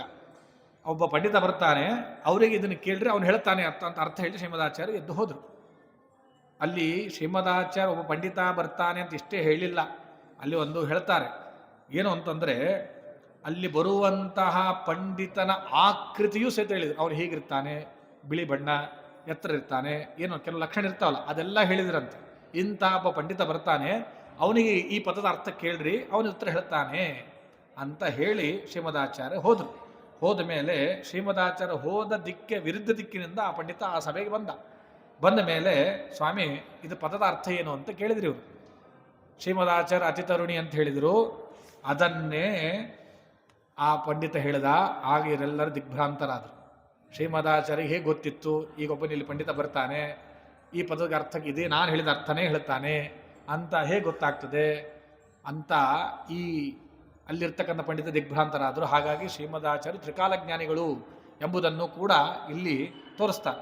ಈ ರೀತಿಯಾಗಿ ಶ್ರೀಮದಾಚಾರ್ಯರು ತ್ರಿಕಾಲಜ್ಞಾನಿಗಳು, ಸರ್ವಜ್ಞರು ಅಂತ ಗೊತ್ತಾಗಿ ಅವತ್ತಿನಿಂದ ಅವರಿಗೆ ಸರ್ವಜ್ಞಾಚಾರ್ಯರು ಅಂತ ಹೆಸರು ಬಂತು. ಶ್ರೀಮದಾಚಾರ್ಯ ಸರ್ವಜ್ಞಾಚಾರ್ಯರು ಅಂತ ಹೆಸರಿದೆ. ಹಾಗಾಗಿ ಅವರಿಗೆ ಎಲ್ಲವನ್ನು ತಿಳಿದಿರ್ತಕ್ಕಂಥವ್ರು ಅಂತ ಪ್ರಸಿದ್ಧಿ ಆದರು. ಎಲ್ಲಿ ನೋಡಿದರೂ ಶ್ರೀಮದಾಚಾರ್ಯರ ಕೀರ್ತಿ ಎಲ್ಲ ಕಡೆ ವ್ಯಾಪಿಸ್ತು. ಎಲ್ಲಿ ನೋಡಿದರೂ ಸರ್ವಜ್ಞಾಚಾರ್ಯರಿವರು ಅಂತ ಪ್ರಸಿದ್ಧಿ ಆಯಿತು. ಅದಾದ ಮೇಲೆ ಅಲ್ಲಿಂದ ಅವರು ದಕ್ಷಿಣ ದಿಗ್ವಿಜಯ ಪರಿಸಮಾಪ್ತಿ ಮಾಡ್ತಾರೆ. ದಕ್ಷಿಣ ದಿಕ್ಕಿಗೆ ಹೋಗಿದ್ರು. ಅಲ್ಲಿಗೆ ಮುಗಿಸಿ ಪುನಃ ಅವರು ಎಲ್ಲಿಗೆ ಬರ್ತಾರೆ, ಉಡುಪಿ ಕಡೆ ಬರ್ತಾರೆ. ಬಂದ ಮೇಲೆ ಅವರು ಏನು ಮಾಡಿದರು ಅಂತಂದರೆ, ಶ್ರೀಮದಾಚಾರ್ಯರು ಬದ್ರಿಗೆ ಹೋಗಬೇಕಂತ ಅಪೇಕ್ಷೆ ಪಟ್ಟರು. ಅಲ್ಲಿ ಒಂದು ಭಾಷ್ಯವನ್ನು ರಚನೆ ಮಾಡಿದ್ರು, ಭಗವದ್ಗೀತೆಗೆ ಭಾಷ್ಯವನ್ನು ರಚನೆ ಮಾಡಿ ಅದನ್ನು ಹಿಂದೆ ಒಬ್ಬರು ಕೇಳಿದ್ರು. ಲಿಖಿತ ವಂಶದ ಒಬ್ಬ ಜ್ಯೇಷ್ಠ ಯತಿ ಪ್ರಾರ್ಥನೆ ಮಾಡಿದರು, ನೀವು ನಮಗೆ ಭಾಷ್ಯ ರಚನೆ ಮಾಡಿಕೊಡ್ರಿ ಅಂತ. ಅವರಿಗೂ ಮತ್ತು ಅಚ್ಯುತ ಪ್ರೇಕ್ಷಾಚಾರ್ಯರು ಹೇಳಿದರು, ನೀವು ಭಾಷ್ಯವನ್ನು ರಚನೆ ಮಾಡಿರಿ ಅಂತ. ಅವರಿಬ್ಬರಿಗೂ ಅದನ್ನು ಕೊಟ್ಟು ಸೂತ್ರಾಕಾರರು ಯಾರು ವೇದವ್ಯಾಸರು ಅವರ ಅಪ್ಪಣೆಯನ್ನು ಪಡಿಲಿಕ್ಕೆ ಬದರಿಕಾಶ್ರಮಕ್ಕೆ ಹೋಗಬೇಕು ಅಂತ ನಿಶ್ಚಯ ಮಾಡ್ತಾರೆ ಶ್ರೀಮದಾಚಾರ್ಯ. ಶಿಷ್ಯ ಹೋಗ್ತಾನೆ ಅಂದರೆ ಗುರುಗಳಿಗೆ ಸ್ವಲ್ಪ ದುಃಖ ಆಗ್ತದೆ. ಯಾವಾಗಲೂ ಒಟ್ಟಿಗೆ ಇರ್ತಾರೆ ಶಿಷ್ಯರು. ಅಚ್ಯುತ ಪ್ರೇಕ್ಷಾಚಾರ್ಯರು ಹೋಗ್ತಾರೆ, ಬದರಿಕಾಗಿ ಹೋಗ್ತೀವಿ. ಆಗೆಲ್ಲ ಫ್ಲೈಟ್ ಇರಲಿಲ್ಲ, ನಾವು ಹೋಗಿ 2 ದಿನಕ್ಕೆ ಬರ್ಬೋದು. ಶ್ರೀಮದಾಚಾರ್ಯ ಕಾಲ್ನಡಿಗೆ ಹೋಗಬೇಕು. ಶ್ರೀಮದಾಚಾರ್ಯ ಕ್ಷಣ ಮಾತ್ರದಲ್ಲಿ ಹೋಗಿ ಬರ್ತಾರೆ, ಅವರು ವಾಯುದೇವರು, ಆ ಮಾತು ಬೇರೆ. ಆಗೆಲ್ಲ ಕಾಲ್ನಡಿಗೆಯಿಂದ ಹೋಗಬೇಕು. ಅಲ್ಲೆಲ್ಲೆಲ್ಲೆಲ್ಲಿ ಜ್ಞಾನಸತ್ರವನ್ನು ಮಾಡ್ತಾ, ವಾದವನ್ನು ವಾಕ್ಯಾರ್ಥವನ್ನು ಮಾಡ್ತಾ ಹೋಗಬೇಕು. ಶ್ರೀಮದಾಚಾರ್ಯರು ಹೋಗಬೇಕಂತಾದರೆ ಆ ಭಾಷ್ಯವನ್ನು ರಚನೆ ಮಾಡಿ ಅಚ್ಯುತ ಪ್ರೇಕ್ಷಾಚಾರ್ಯರಿಗೂ ಮತ್ತು ಜ್ಯೇಷ್ಠಯತಿಗಳಿಗೆ ಕೊಟ್ಟು ಹೋಗ್ತಾರೆ. ಯಾಕೆ ಅಂತಂದರೆ ಇಲ್ಲಿ ಹೇಳ್ತಾರೆ, ಶ್ರೀಮದಾಚಾರ್ಯರು ಯಾಕೆ ಕೊಟ್ಟರು ಅಂತಂದರೆ, ಶಿಷ್ಯ ಹೋಗ್ತಾನೆ ಅಂತ ಸ್ವಲ್ಪ ದುಃಖ ಆಗಬಾರ್ದಲ್ಲ. ಶಿಷ್ಯ ಹೋಗಬೇಕಾದ್ರೆ ಈ ಗ್ರಂಥವನ್ನು ಕೊಟ್ಟು ಹೋದ ಅಂತ ಸ್ವಲ್ಪ ಗುರುಗಳಿಗೆ ಸಮಾಧಾನ ಆಗಲಿ ಅಂಥೇಳಿ ಅದನ್ನು ರಚನೆ ಮಾಡಿ ಅವರಿಗೆ ಕೊಟ್ಟು ಅಲ್ಲಿಂದ ಹೋಗ್ತಾರೆ. ಪ್ರಥಮ ಬಾರಿಗೆ ಬದ್ರಿ ಯಾತ್ರೆ ಪ್ರಾರಂಭ ಮಾಡ್ತಾರೆ ಶ್ರೀಮದಾಚಾರ್ಯರು. ಅಲ್ಲಿ ಶ್ರೀಮದಾಚಾರ್ಯರು ಅಚ್ಯುತ ಪ್ರೇಕ್ಷಾಚಾರ್ಯರಿಗೆ ಇನ್ನೊಂದು ಹೆಸರು ಪುರುಷೋತ್ತಮ ತೀರ್ಥರು ಅಂತ ಹೆಸರಿದೆ. ಅಚ್ಯುತ ಪ್ರೇಕ್ಷಾಚಾರ್ಯರಿಗೆ ಇನ್ನೊಂದು ಹೆಸರು ಪುರುಷೋತ್ತಮ ತೀರ್ಥರು ಅಂತ. ಅವರಿಗೆ ಪ್ರಥಮ ಬಾರಿಗೆ ನಾನು ಯಾತ್ರೆಗೆ ಹೋಗಿ ಬರ್ತೀನಿ ಸ್ವಾಮಿ, ಆಜ್ಞೆ ಕೊಡ್ರಿ ಅಂತ ಗುರುಗಳಿಗೆ ಮಧ್ವಾಚಾರ್ಯ ಪ್ರಾರ್ಥನೆ ಮಾಡ್ತಾರೆ. ಇದರಿಂದ ನಾವೇನು ತಿಳ್ಕೊಬೇಕು, ಇಲ್ಲಿ ಹೇಳ್ತಾರೆ, ನಾವು ಯಾತ್ರೆಗೆ ಹೋಗಬೇಕಾದ್ರೆ ಗುರುಗಳ ಆಜ್ಞೆ ತೆಗೆದುಕೊಂಡು ಹೋಗ್ರಿ ಅಂತ ಇಲ್ಲೊಂದು ಸೂಚನೆ ಮಾಡ್ತಾರೆ ಶ್ರೀಮದಾಚಾರ್ಯ. ಆ ಮೊದಲನೇ ಬಾರಿ ಯಾತ್ರೆ ಮಾಡ್ತಾ ಇದ್ದೇನೆ, ನೀವು ಅನುಗ್ರಹ ಮಾಡಿ ಅಪ್ಪಣೆ ಕೊಡ್ರಿ ಅಂತ ತಮ್ಮ ಗುರುಗಳಾದ ಅಚ್ಯುತ ಪ್ರೇಕ್ಷರಿಗೆ ಪ್ರಾರ್ಥನೆ ಮಾಡ್ತಾರೆ. ಅವರಿಂದ ಆಜ್ಞೆಯನ್ನು ಪಡೆದುಕೊಂಡು ಇವರು ತಾವು ಯಾತ್ರೆಯನ್ನು ಪ್ರಾರಂಭ ಮಾಡಿದರು. ಪ್ರಯಾಣ ವೈಭವ ಹೇಗಿತ್ತು ಗೊತ್ತಾ ಇವರದೆಲ್ಲ. ಅಲ್ಲಿ ಶ್ರೀಮದಾಚಾರ್ಯರು ಹೋಗ್ತಾ ಇರಬೇಕಾದ್ರೆ ಎಲ್ಲ ಜನರು ಬಂದು ಶ್ರೀಮದಾಚಾರ್ಯರಿಗೆ ಜೈಕಾರವನ್ನು ಹಾಕ್ತಾಯಿದ್ರು. ಅಲ್ಲಿ ಹೋಗಬೇಕಾದ್ರೆ ಬುದ್ಧಿ ಶುದ್ಧಿ ಕರಗೋ ನಿಕರಾಜ್ಞಾಂ ತೀರ್ಥಜಾತಮಭಯಂ ಚ ಧರಣ್ಯಾಂ. ಮಧ್ವಾಚಾರ್ಯರು ಬುದ್ಧಿಗೆ ಮತ್ತು ಬುದ್ಧಿಗೆ ಶುದ್ಧಿಯನ್ನು ತಂದುಕೊಡುವಂತಹ ಭೂಮಿಯಲ್ಲಿ 2 ವಿಧವಾದ ತೀರ್ಥದಲ್ಲಿ ಸ್ನಾನ ಮಾಡಿದರಂತೆ. ಏನಿದು 2 ವಿಧವಾದ ತೀರ್ಥ ಅಂದರೆ, ಶ್ರೀಮದಾಚಾರ್ಯ ಸ್ನಾನ ಹೇಗಿರ್ತದೆ ಅಂದರೆ ಅವಗಾಹನ, ಮುಳುಗಬೇಕು, ಪೂರ್ಣ ಮುಳುಗ್ತಿದ್ರು. ಅವರು 2 ತೀರ್ಥದಲ್ಲಿ ಅವಗಾಹನ ಮಾಡಿದ್ರಂತೆ ಯಾತ್ರದ ಮಧ್ಯೆ. ಏನು 2 ತೀರ್ಥ ಅಂದರೆ, ಶ್ರೀಮದಾಚಾರ್ಯ ಬದ್ರಿ ಯಾತ್ರೆ ಹೋಗಬೇಕಾದ್ರೆ ಅಲ್ಲೆಲ್ಲೆಲ್ಲೆಲ್ಲಿ ನದಿಗಳು, ಸರೋವರಗಳು, ಪುಷ್ಕರಣಿ, ತೀರ್ಥಗಳು ಬರ್ತಾವಲ್ಲ, ಅಲ್ಲೆಲ್ಲ ಮುಳುಗ್ತಾ ಇದ್ರಂತೆ. ಅವಗಾಹನ, ಮುಳುಗಿ ಸ್ನಾನ ಮಾಡ್ತಿದ್ರು. ಒಂದು ತೀರ್ಥ ಸ್ನಾನ ಆಯಿತು. ಇನ್ನೊಂದು ತೀರ್ಥ ಸ್ನಾನ ಏನು ಅಂತ ಇಲ್ಲಿ ಪ್ರಶ್ನೆ ಬರ್ತದೆ. ಅವರು ತಾವು ಯಾತ್ರೆ ಮಾಡ್ತಾ ಇರಬೇಕಾದ್ರೆ ಶಿಷ್ಯರನ್ನು ಕೂಡಿಸ್ಕೊಂಡು ಭಕ್ತರನ್ನು ಕೂಡಿಸ್ಕೊಂಡು ಭಾಗವತಾದಿ ಶಾಸ್ತ್ರಗಳನ್ನೆಲ್ಲ ಪಾಠ ಮಾಡ್ತಿದ್ರಂತೆ. ಅದರೊಳಗೆ ಮುಳುಗ್ತಿದ್ರಂತೆ. ಮುಳುಗೋದಂದ್ರ ಅರ್ಥ ಏನು ಅಂದರೆ, ಆ ಪಾಠಗಳಲ್ಲಿ ಅಪಪಾಠಗಳಿದ್ದರೆ ಅದನ್ನೆಲ್ಲ ತಿತ್ತಿದ್ರು. ಇದು ಹೀಗಲ್ಲ, ಇದು ಹೀಗೆ ಅಂತ ಹೇಳಿ ಅಲ್ಲಿ ಮುಳುಗಿ ಪಾಠಗಳನ್ನು ಶಿಷ್ಯರಿಗೆ ಹೇಳ್ತಿದ್ರು. ಹಾಗಾಗಿ ಶ್ರೀಮದಾಚಾರ್ಯ ಯಾತ್ರೆ ಹೋಗಬೇಕಾದ್ರೆ 2 ತೀರ್ಥದಲ್ಲಿ ಅವಗಾಹನ ಮಾಡ್ತಿದ್ರು. ಒಂದು ಕಾಣುವಂತಹ ತೀರ್ಥಕ್ಷೇತ್ರದಲ್ಲಿರುವಂತಹ ನದಿಗಳಲ್ಲಿ ಅವಗಾಹನ ಸ್ನಾನ ಮಾಡ್ತಿದ್ರು, ಸ್ನಾನ ಮಾಡಿ ಆ ನದಿಯಲ್ಲಿರುವ ತೀರ್ಥಗಳನ್ನು ಶುದ್ಧಗೊಳಿಸ್ತಿದ್ರು. ಇನ್ನೊಂದು ತಾವು ಪಾಠ ಮಾಡಿ ಭಾಗವತಾದಿ ಪಾಠಗಳನ್ನು ಮಾಡಬೇಕಾದ್ರೆ ಅಲ್ಲಿರುವಂಥ ಅಪಪಾಠಗಳನ್ನೆಲ್ಲ ತಿದ್ದಿ ಅಲ್ಲಿ ಅವಗಾಹನ ಮಾಡಿ ಶಿಷ್ಯರಿಗೆ ಪಾಠವನ್ನು ಹೇಳ್ತಿದ್ರು. ಹಾಗಾಗಿ ಇವರು 2 ತೀರ್ಥ ಸ್ನಾನ ಮಾಡ್ತಾ ಹೋಗ್ತಿದ್ರು. ಈ ರೀತಿಯಲ್ಲಿ ಶ್ರೀಮದಾಚಾರ್ಯರ ಕೀರ್ತಿ ಹೇಗೆ ಅಂದರೆ ಗಂಗೆಯನ್ನು ಮೀರಿಸಿದ ಕೀರ್ತಿ ಅಂತ. ಅಂತಹ ಕೀರ್ತಿ ಹೇಗೆಂದರೆ, ಗಂಗೆ ಹೇಗೆ ಪರಮಾತ್ಮನ ಪಾದದಿಂದ ಬಂದಿದ್ದರಿಂದ ಅದಕ್ಕೆ ಒಂದು ಕೀರ್ತಿ, ಶುದ್ಧಳು. ಅದು ರುದ್ರದೇವರ ತಲೆ ಮೇಲೆ ಹೋಲಿಸಿದ್ರು, ತಲೆ ಮೇಲೆ ಇಟ್ಕೊಂಡ್ರು. ಅದು ಶ್ರೀಮದಾಚಾರ್ಯರ ಕೀರ್ತಿ ಗಂಗೆಗಿಂತ ಮಿಗಿಲಾದ ಕೀರ್ತಿ. ಯಾಕೆ ಅಂದರೆ ಅವರು ಗಂಗಾ ನದಿಯನ್ನು ಕೂಡ ದಾಟಿದ್ರಂತೆ. ಅದು ಮುಂದೆ 10ನೇ ಸರ್ಗದಲ್ಲಿ ಬರ್ತದೆ. 10ನೇ ಸರ್ಗದಲ್ಲಿ ಆ ರಾಜ ಅಲ್ಲಿ ದೋಣಿಯನ್ನೇ ನಿಂದ್ರಿಸಿರ್ತಾನೆ ದಾಟಬಾರ್ದಂತ. ಆಗ ಶ್ರೀಮದಾಚಾರ್ಯರು ಅದು ನದಿಯ ಮೇಲೆ ದಾಟಿ ಹೋಗ್ತಾರೆ ತಮ್ಮ ಶಾಟಿಯನ್ನು ಹಾಕಿ. ಅದೆಲ್ಲ ಕಥೆಗಳು ಬರ್ತದೆ. ಹಾಗಾಗಿ ಗಂಗೆಯನ್ನು ಮೀರಿದ ಕೀರ್ತಿ ಆ ಶ್ರೀಮದಾಚಾರ್ಯದದು ಅಂತ ತಿಳಿಸ್ತಾರೆ. ಇಷ್ಟೆಲ್ಲ ಶ್ರೀಮದಾಚಾರ್ಯರು ಬದ್ರಿ ಯಾತ್ರೆ ಹೋಗ್ತಾ ಇರಬೇಕಾದ್ರೆ ಅಲ್ಲಿ ಬದ್ರಿಕಾಶ್ರಮಕ್ಕೆ ತಲುಪಿಸಿದರು. ಅಲ್ಲಿ ಹೋಗಿ ಶ್ರೀಮದಾಚಾರ್ಯರು ಭಗವದ್ಗೀತೆಯ ಭಾಷ್ಯವನ್ನು ಬರೆದು ಪರಮಾತ್ಮನಿಗೆ ಕಾಣಿಕೆಯಾಗಿ ಸಮರ್ಪಣೆ ಮಾಡ್ತಾರೆ. ಇಲ್ಲಿ ದೇವತೆಗಳು, ಗುರುಗಳು ಮೊದಲಾದ ಹಿರಿಯರ ಹತ್ರ ಹೋಗಬೇಕಾದ್ರೆ ಬರೀ ಕೈಯಲ್ಲಿ ಹೋಗಬಾರ್ದು, ಏನಾದರೂ ತೆಗೆದುಕೊಂಡು ಹೋಗಬೇಕು. ನಾವು ದೇವಸ್ಥಾನದಲ್ಲಿ ಬರುವಾಗ ಹೂವನ್ನು ತೆಗೆದುಕೊಂಡು ಬರ್ತೇವೆ, ಕಾಯಿಯನ್ನು ತೆಗೆದುಕೊಂಡು ಬರ್ತೇವೆ. ಇದು ಬರೀ ಕೈಯಲ್ಲಿ ಹೋಗಬಾರ್ದು ಅಂತ ಸೂಚನೆ. ಶ್ರೀಮದಾಚಾರ್ಯರು ಪರಮಾತ್ಮ ದರ್ಶನಕ್ಕೆ ಹೋದ ಅವ್ರೇನು ಕಾಣಿಕೆ ಒಯ್ದರು ಅಂದರೆ ಭಾಷ್ಯವನ್ನು ರಚನೆ ಮಾಡಿ ಕಾಣಿಕೆಯಾಗಿ ಪರಮಾತ್ಮನಿಗೆ ಸಮರ್ಪಣೆ ಮಾಡ್ತಾರೆ. ಹಾಗಾಗಿ ಅಲ್ಲಿ ಅವರು ಭಾಷ್ಯವನ್ನು ಕಾಣಿಕೆಯಾಗಿ ಸಮರ್ಪಣೆ ಮಾಡಿದರು. ಅಲ್ಲಿ ಶ್ರೀಮದಾಚಾರ್ಯರು ಬರೆದಿದ್ರಂತೆ ಏನು ಅಂತಂದರೆ, ಪರಿಪೂರ್ಣಂ ಗುರುಂಶ್ಚಾನ್ ಗೀತಾರ್ಥಂ ವಕ್ಷ್ಯಾಮಿ ಶಕ್ತಿತಃ ಅಂತ ಬರೆದಿದ್ರಂತೆ. ಅಲ್ಲಿ ಮಂಗಳಾಚರಣದಲ್ಲಿ ಪರಮಾತ್ಮ ಅಂತಂದರೆ ಅದು ಶಕ್ತಿತಃ ಅಂತ ಮಾಡಬೇಡ್ರಿ, ಲೇಷತಃ ಅಂತ ಮಾಡ್ರಿ.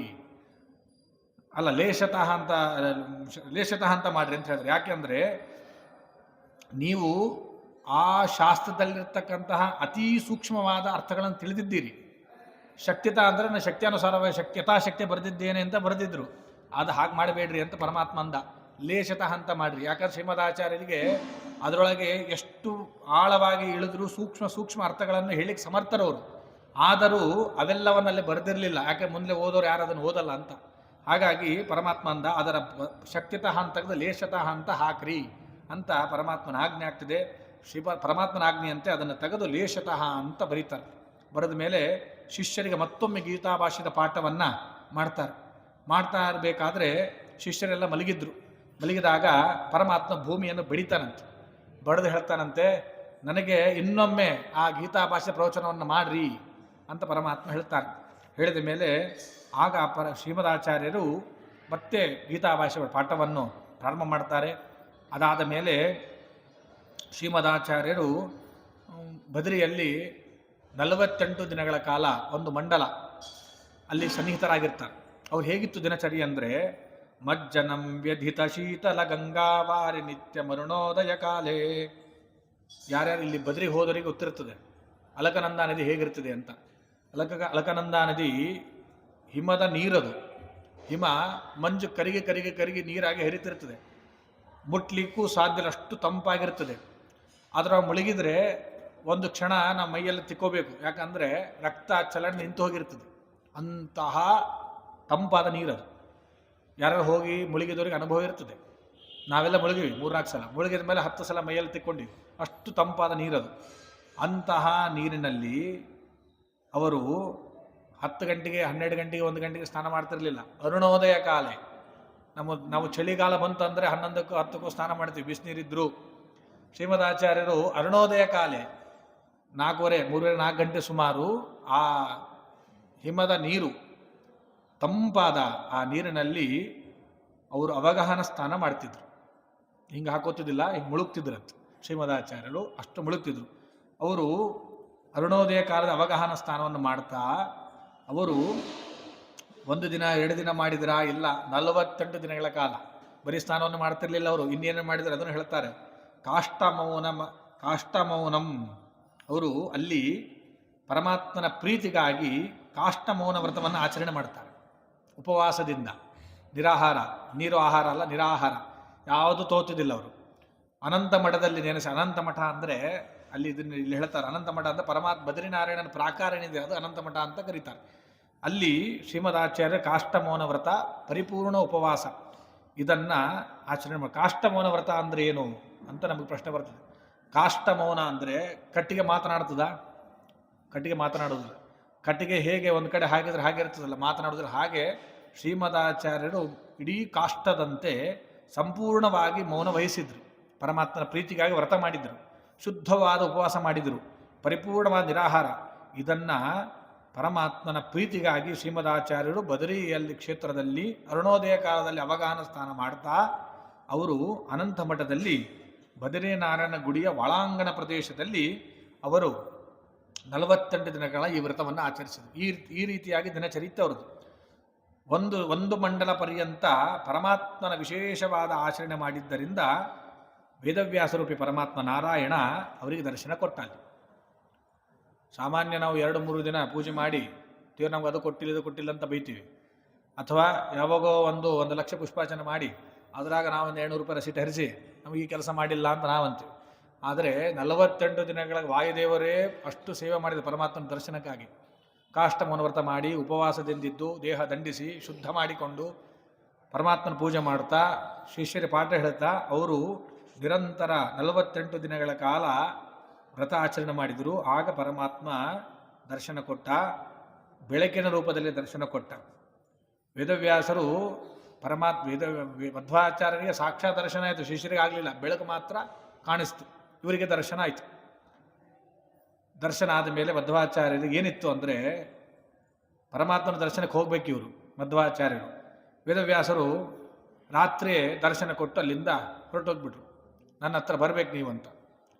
ಈ ಚಿಕ್ಕ ಬದರಿ ದೊಡ್ಡ ಬದರಿ ಅಂತಾರೆ. ಈ ನಾವು ಹೋಗೋದು ಬದರಿ, ಅಲ್ಲಿ ಇನ್ನೊಂದು ಬದರಿ ಇದೆ, ಅಲ್ಲಿ ಪರಮಾತ್ಮನ ಸನ್ನಿಧಾನ, ಅಲ್ಲಿ ಹೋಗ್ಲಿಕ್ಕಾಗಲ್ಲ. ಅಲ್ಲಿ ಮಧ್ವಾಚಾರ್ಯ ಹೋಗಬೇಕು. ರಾತ್ರಿನೇ ಪರಮಾತ್ಮ ದರ್ಶನ ಕೊಟ್ಟು ಹೋಗಿಬಿಟ್ಟ ಸೂಚನೆ ಮಾಡಿ. ಸೂರ್ಯೋದಯ ಆದ ಮೇಲೆ ಮಧ್ವಾಚಾರ್ಯರು ಶಿಷ್ಯರಿಗೆ ಹೇಳಿ ಹೋಗ್ಬೇಕಂದ್ರೆ ಮಾತಾಡಲ್ಲ, ಕಾಷ್ಟಮೌನ ವ್ರತ. ಹಾಗಾಗಿ ಅವ್ರೇನು ಮಾಡಿದ್ರು ಅಂದರೆ ಶಿಷ್ಯರಿಗೆ ತಿಳಿಸ್ಬೇಕಲ್ಲ, ಅವ್ರೇನು ಮಾಡಿದ್ರು ಅಂದರೆ ಲೇಖನ ಒಂದು ಬರೆದಿಟ್ಟು ಹೋಯ್ದರು. ಏನು ಅಂದರೆ ಸಂದೇಶ ಕೊಡ್ತಾರೆ. ನೇದೃಶಂ ಸ್ಥಲಮಲಂ ಶಮಲಗ್ನಂ ನಾಸ್ಯ ತೀರ್ಥ ಸಲಿಲಸ್ಯ ಸಮಂವಾಹ ನಾಸ್ತಿ ವಿಷ್ಣು ಸದೃಶಂ ನನು ದೈವಂ ನಾಸ್ಮದುಕ್ತಿ ಸದೃಶಂ ಹಿತರೂಪಂ. ಎಂಥ ಅದ್ಭುತ ಶ್ರೀಮದಾಚಾರ್ಯ ಮಾತು ನೋಡ್ರಿ. ಶ್ರೀಮದಾಚಾರ್ಯ ಹೇಳಿದರು, ಪಾಪ ಪರಿಹಾರ ಮಾಡುವಂತಹ ಈ ಬದರಿಕಾಶ್ರಮ ಏನಿದೆಯಲ್ಲ, ಇಂತಹ ಸ್ಥಳ ಮತ್ತೆ ಬೇರೆ ಎಲ್ಲೂ ಇಲ್ಲ ಅಂತ ಹೇಳ್ತಾರೆ. ಇಂತಹ ಪರಮ ಪವಿತ್ರವಾದ ಸ್ಥಳ ಜಗತ್ತಿನಲ್ಲಿ ಇನ್ನೊಂದಿಲ್ಲ ಅಂತ ಹೇಳ್ತಾರೆ. ಇನ್ನು ವಿಷ್ಣುಪದಿ ಅಂದರೆ ಅದು ಗಂಗಾದೇವಿ. ಅಲ್ಲಿ ಗಂಗೆಗಿಂತಹ ಪುಣ್ಯತೀರ್ಥ ಮತ್ತೊಂದಿಲ್ಲ ಅಂತ ಹೇಳ್ತಾರೆ. ನಾಸ್ಯ ತೀರ್ಥ ಸಲಿಲಸ್ಯ ಸಮಂವಾಹ ನಾಸ್ತಿ ವಿಷ್ಣು ಸದೃಶಂ ನನು ದೈವಂ. ವಿಷ್ಣುವಿನಂತೆ ಮತ್ತೊಬ್ಬ ಸದೃಶನಾದ ಮತ್ತೊಬ್ಬ ದೈವನಿಲ್ಲ. ನಾಸ್ಮದುಕ್ತಿ ಸದೃಶಂ ಹಿತರೂಪಂ. ನಮ್ಮ ಉಪದೇಶದಂತಹ ಹಿತಕರವಾದ ಇನ್ನೊಂದು ಮಾತು ಇಲ್ಲ ಅಂತ ಶ್ರೀಮದಾಚಾರ್ಯರು ಹೇಳ್ತಾರೆ.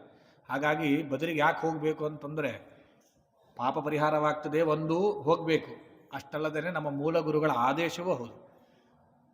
ಶ್ರೀಮದಾಚಾರ್ಯರು ವಾಯುದೇವರಿಗೆ ಮಾತು ಹೇಳ್ತಾರೆ, ಇಂತಹ ಪಾಪಕ್ಕೆ ಪರಿಹಾರ ಮಾಡುವಂಥ ಕ್ಷೇತ್ರ ಮತ್ತೊಂದಿಲ್ಲ ಅಂತ ಹೇಳ್ತಾರೆ. ಅಂದರೆ ಬದರಿಗೊಂದು ಹೋಗಿಬಿಡ್ತೀವಿ ಆಚಾರ್ಯ ಸಾಕು, ಉಳಿತದ್ದು ಬೇಡ ಅಂತ ಅರ್ಥ ಅಲ್ಲ.